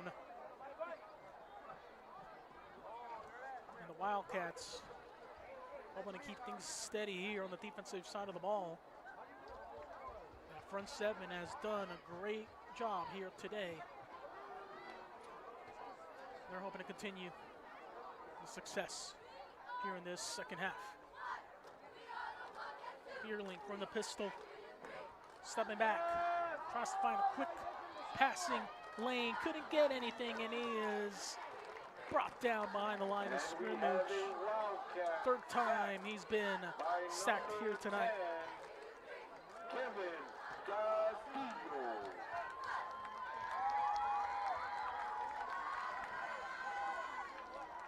Wildcat defense doing a great job here this evening, needing to make some adjustments on both the offensive and defensive side of the ball due to injuries all across the board. Wildcats come out here in tonight's game and putting up a great showing. Second down and about 11 yards to go.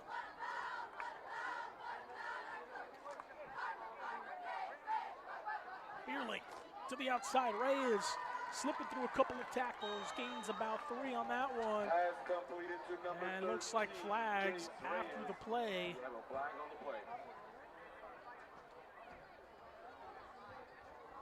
Let's see who's this one's going to be on. A little bit of extracurricular activity during the play. And it's going to be a personal foul on both sides, offsetting penalties.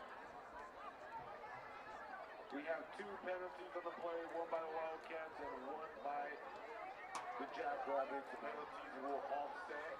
It brings up the Wildcats to about their 6th penalty of the night. First 2 games haven't committed that many penalties.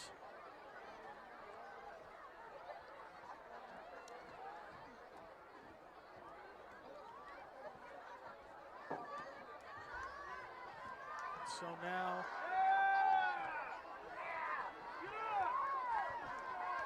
Wildcats continuing to make their substitution. Second down, 11 to go.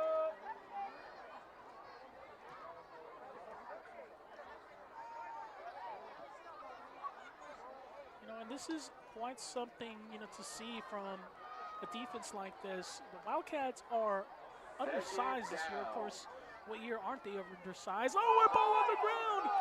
And that ball is recovered by the Wildcats. Beerling unable to hold on to the snap. And that is the 3rd snap today that has just gotten away from them. And that's unfortunate, just miscommunication there between the center and quarterback. The center put that ball a little too low. And that Wildcat defensive pressure just getting there right on time, causing a turnover, able to recover. And the Wildcats hoping to put this game away sooner rather than later.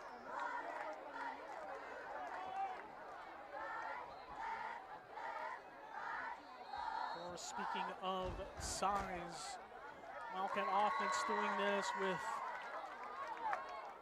actually one of the smallest lines in CWAC. They were they're definitely undersized this season compared to other seasons. Man, I've been a part of Toppenish football for a few years, but give all credit to those young men out there playing in the trenches. Even though they're small, they definitely have the heart, they have the athleticism, they have the speed and the ability. Let's just see how far we can go. Let's see how much heart they have here as this season progresses. So timeout as the Wildcats were having substitution issues, trying to get the right personnel in there. Still 9:14 remaining here in the third quarter.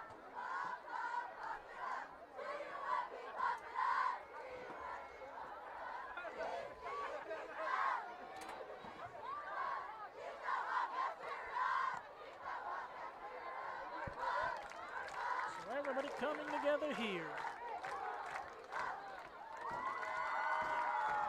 First down and 10.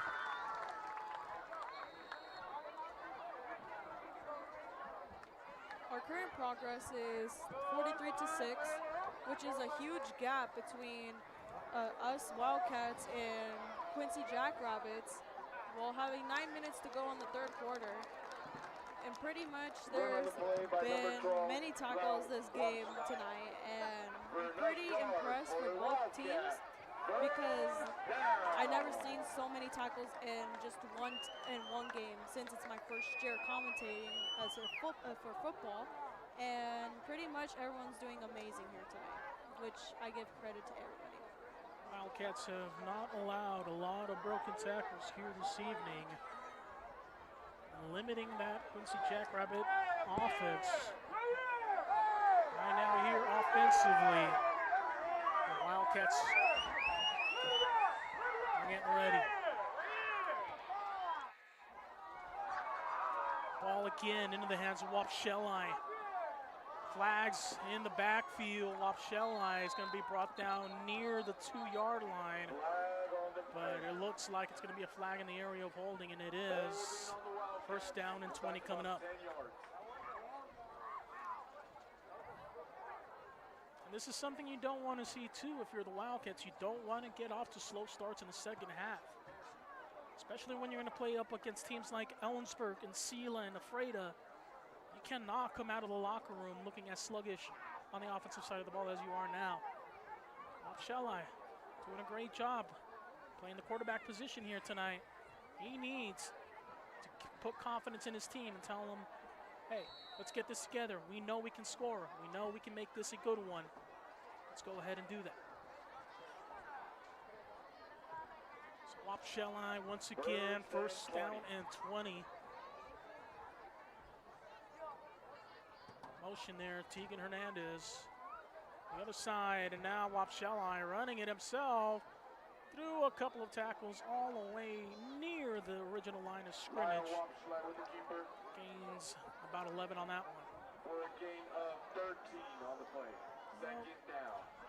You want to change it up every once in a while, but you definitely want to limit the contact that Wapsheli has. We know he's a ferocious player. We know he plays tough. He's also battled through injuries the last couple of seasons as well. So something you got to keep in mind. You don't want to put your starting quarterback at risk, especially your backup starting quarterback right now. Second down and about 8. Another motion, Hernandez.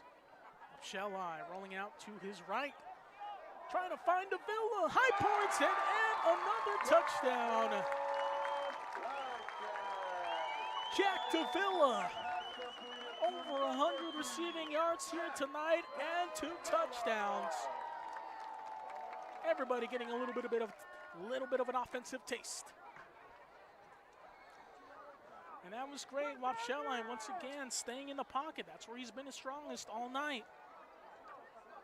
Excuse me, on that one he wasn't in the pocket. He was actually rolling out to his right. And the first time tonight where he's had the confidence, and it's been definitely a lot more accurate on that one. Good job on him, and Ambris, PAT, that one is good. 50-6. 6:38 running clock has been initiated. For those of you not familiar with the rules here in the state of Washington and the WIAA, once an opponent is being defeated by 40 points or more, there will be a running clock initiated from the second half moving forward whenever the 40-point plus mark is reached. So it's going to be a running clock the rest of the way here as the Jackrabbits trying their best, however, just not able to match up with the athleticism and, of course, the depth that the Wildcats have at some of their positions. So it makes things a little bit more difficult for them. And the Wildcats getting ready to relish on that old school mercy rule. Of course, that was first enacted back in 2009-2010 sports season. And here we go, the first series with that. They're going to decide to run it back and only able to bring it out to about the 10-yard line. And the kick was returned by number 15.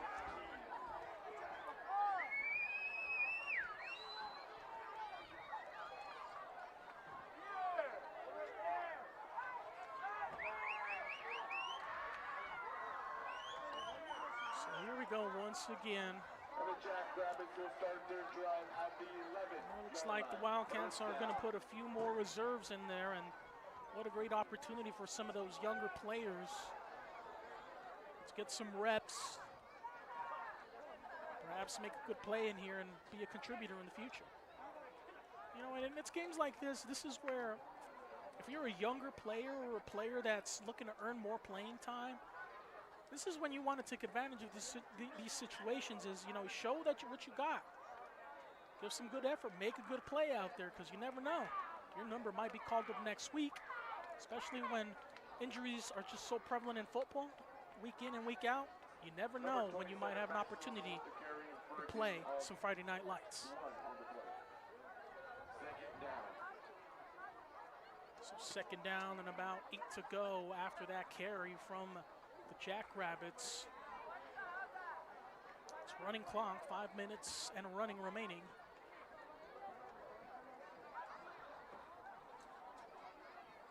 Beerlink, two-back set. Doubles to his left. Quick slant, Reyes catches it and is brought down after the reception. Gets about 4 on that one.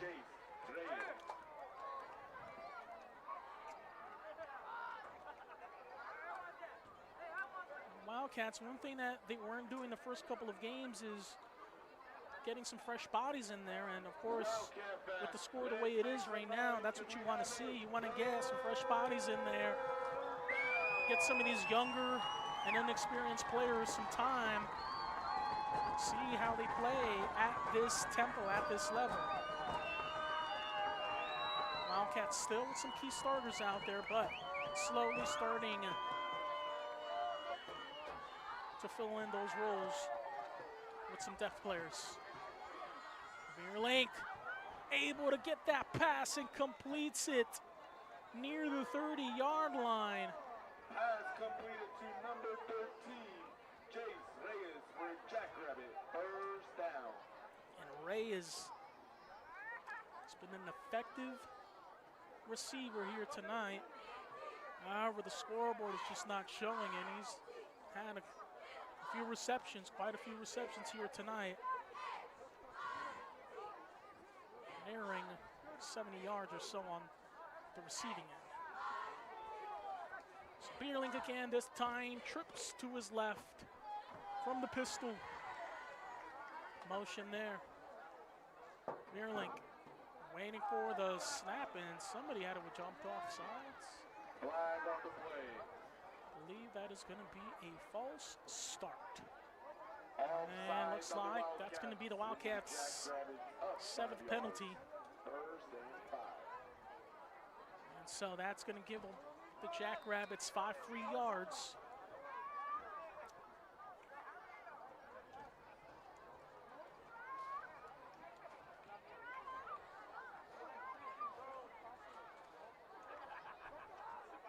Here as as time keeps running down.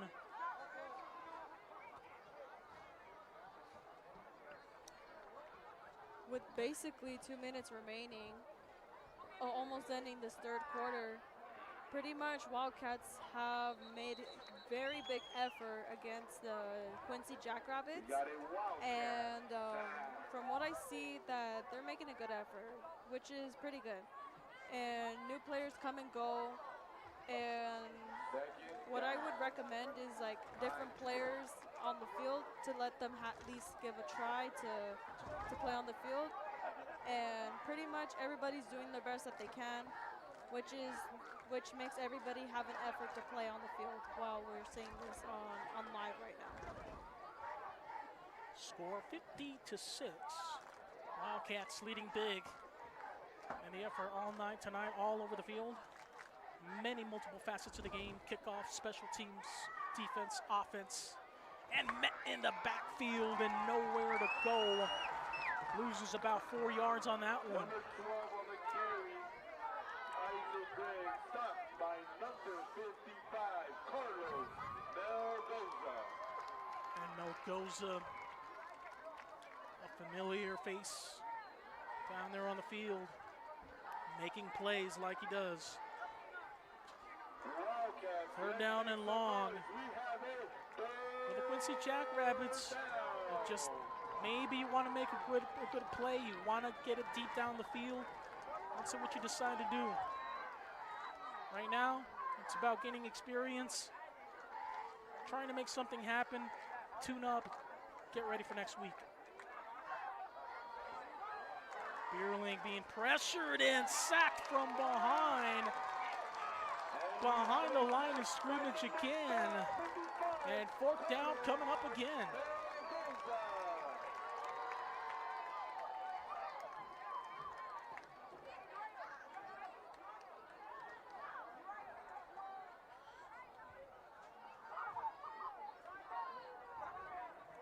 Defensively, the Wildcats doing a great job here this evening. Multiple players. It's playing it definitely as a team, as a great unit. Getting to the point of attack, seeing the ball, finding the ball. And that is going to be fair caught at the 42-yard line. Offense is going to come back out. We'll still see. It looks like they are going to keep at least the starting quarterback out there. And Layla, what do you think here from two receivers here tonight? Two of them with 2 touchdowns apiece. Miguel Felan and, of course, Jack Davila. Jack Davila with 5+ receptions for over 100 receiving yards. I mean, how do they look to you? For me, what I see, they're making a strong move while getting tackled by the Jackrabbits, and pretty much that they're trying to get their way, but sometimes they will get tackled. But since they got 2 touchdowns in a row, which is pretty impressive, and from what I see, they're pretty much getting through the Jackrabbits with strong force and try to make it through their touchdown. It's 2 Wildcats, Jack Davila and Miguel Felan with 2 touchdowns apiece. Davila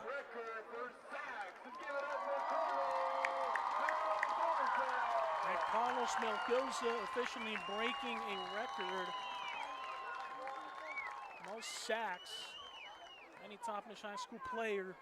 Congratulations to him. And I mean, he's not going to be happy until this game is over. First down. Shalai hands it off and gets a carry there. A new running back introduced into this rotation for the Wildcats. Naden Magana.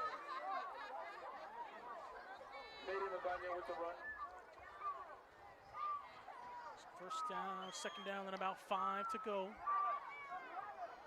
Magana has been doing a great job. I mean, he's only gotten 2 carries, but definitely seems like he has that burst of speed once he gets to the line of scrimmage. put a few more plays in his hands, he might break one off. Second out.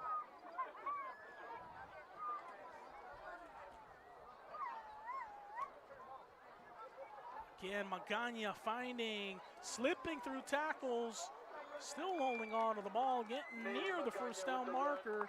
It's going to be about a half yard short. And again, another nice run there from Magana. Just running nice and powerful, and boy, does he have some agility and some speed. I feel like, again, maybe a couple more carries, he might take one to the house. Let's see what happens. Well, looks like right now the officials remeasured, and the Wildcats have enough for a new first down. New set of downs now. As we're going to come up on 10 minutes remaining, a running clock here in the fourth quarter. Wildcats with a huge lead.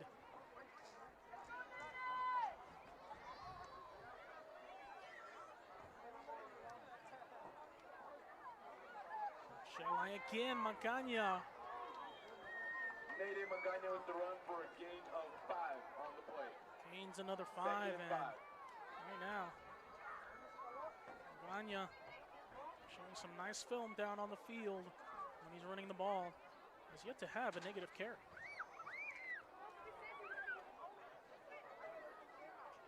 So we're down at about 6 to go.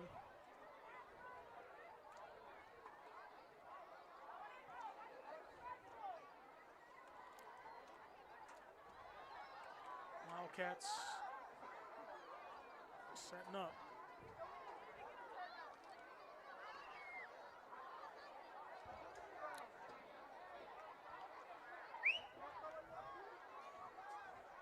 Shelly flicks it out.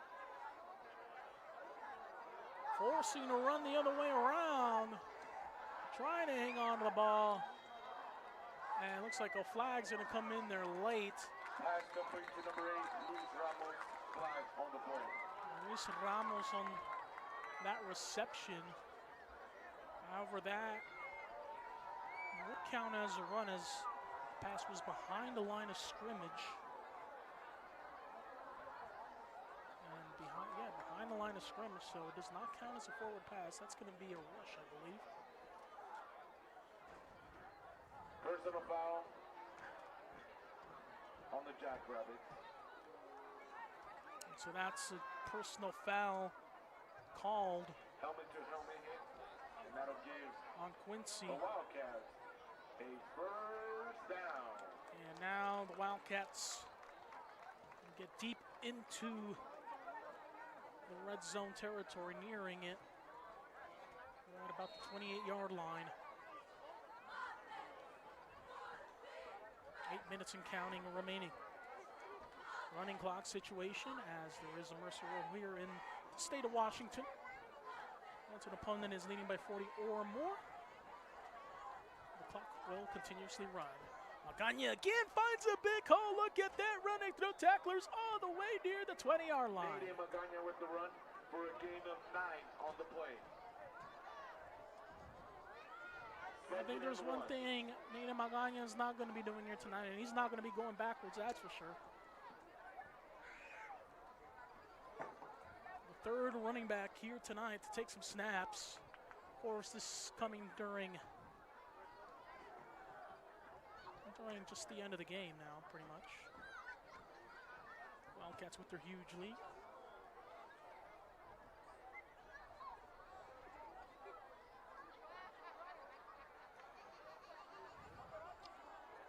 Again, slipping through, but enough to pick up the first down. Enough yards for a Wildcat first down.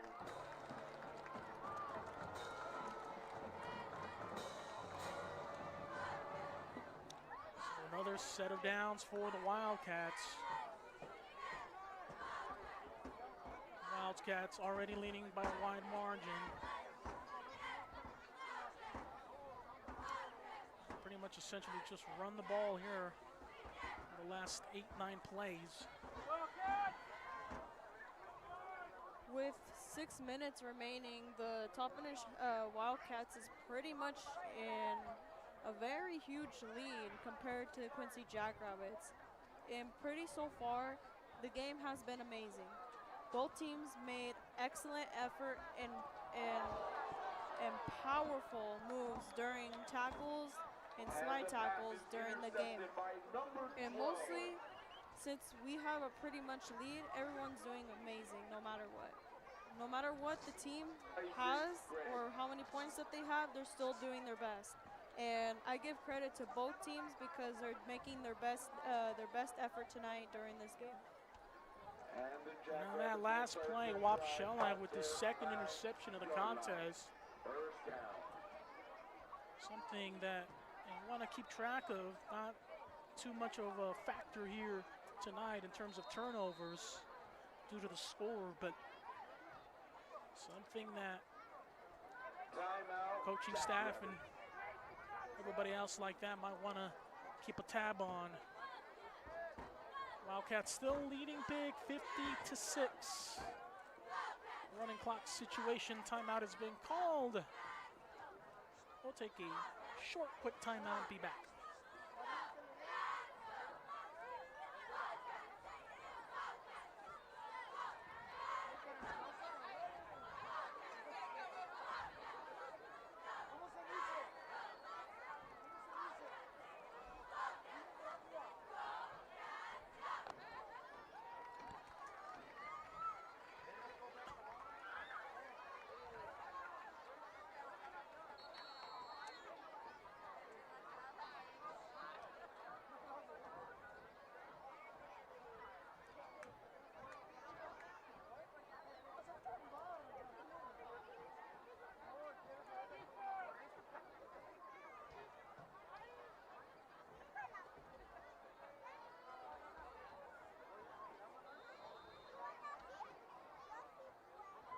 And welcome back. Small timeout on the field. Wildcats leading big. 50-6. Multiple touchdowns, multiple players, multiple ways. Special teams, defense. All the way around, Wildcats firing in all cylinders here this evening. Jackrabbits breaking through. Looking past the defense and able to get to around the 40-yard line. Big run there from the Jackrabbits. And we know there are more reserve players right now out there on the field, so not totally unexpected, but definitely something you want in your team to do a better job of handling and being able to make a play when situations like that happen. First down and 10.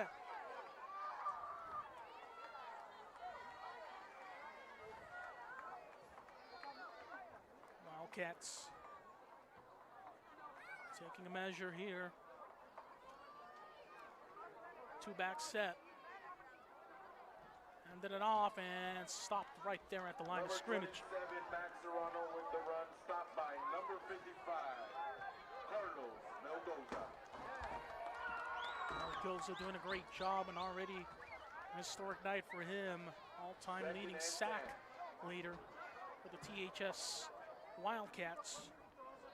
Second down and about 9 yards to go.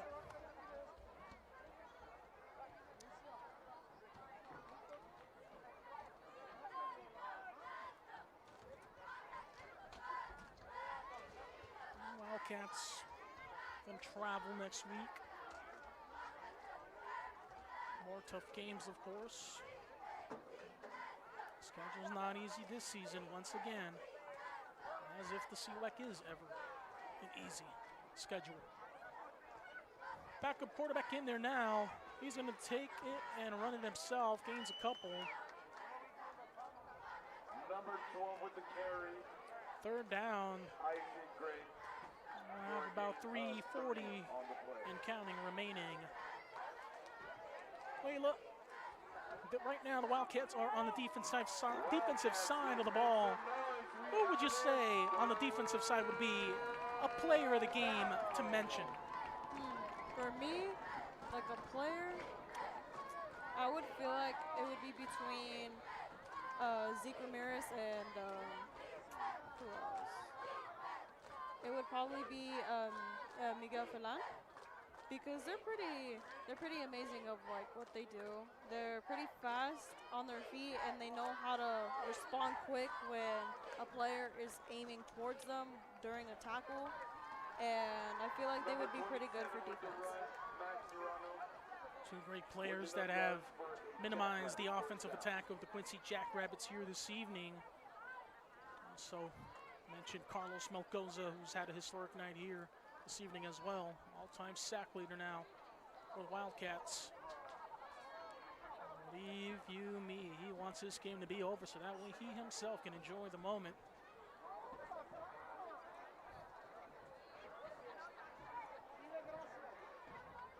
So the next time THS Digital Media is going to be on air for football, it'll be a couple of weeks from now.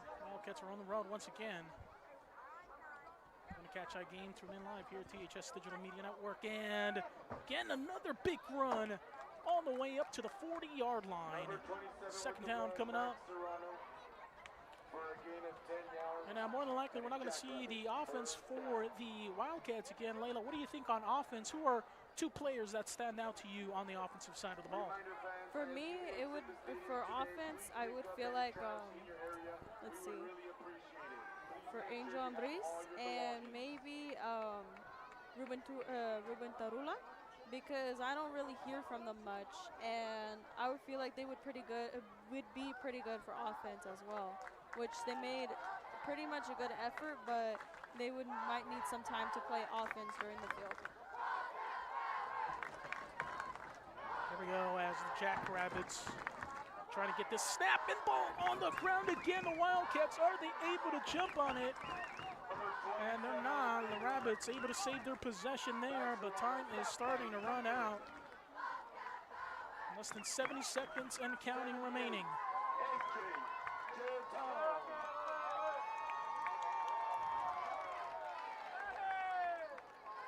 So right now, things being taken, and right there at the line of scrimmage, going to respot the ball.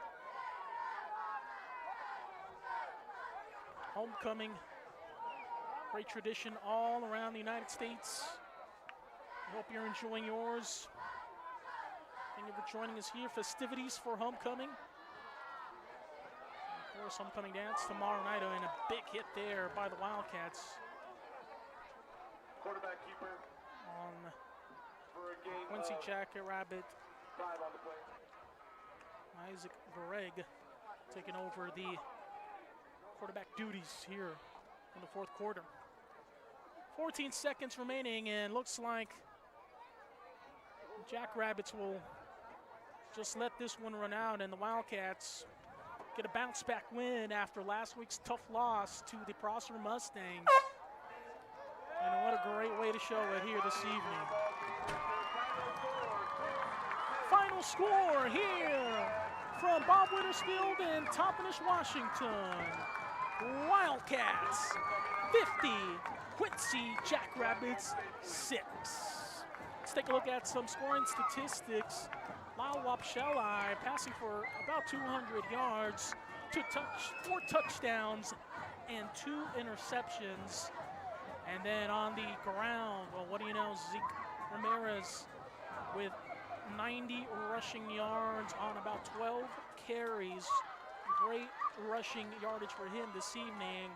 Tegan Hernandez, though, with 2 rushing touchdowns all to himself. And then through the air, 2 receiving touchdowns for Miguel Falon and 2 receiving touchdowns for Jack Davila, who had 8 receptions for over 110 yards. What a great night for him here offensively. And of course, defensively, let's not forget the historic night of Carlos Melgoza becoming the all-time sack leader for the Toppenish High School Wildcats. Well, folks, Wildcats are going to be on the road the next week, and we're going to take a break as well during that time, so we'll be right back here with the next game here in a couple weeks. Of course, I'd like to thank everybody for joining us here. First game of the THS Digital Media Sports season. We hope to bring more content, more events to you live. So remember to make sure to subscribe, follow, and like THS Digital Media Network. Make sure don't miss out on any events. Well, folks, it's been a great night.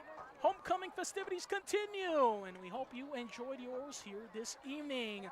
From Antonio Tony D. Dominguez, our student here, Layla, and of course the rest of the THS Digital Media Network, we thank you for joining us. Wildcats bounce back win over the Quincy Jackrabbits, final 50-6. We're going to take a break, and guess what? We'll see you next time. Thank you for joining us. This is the THS Digital Media Network. Have a good night. God bless. See you out there.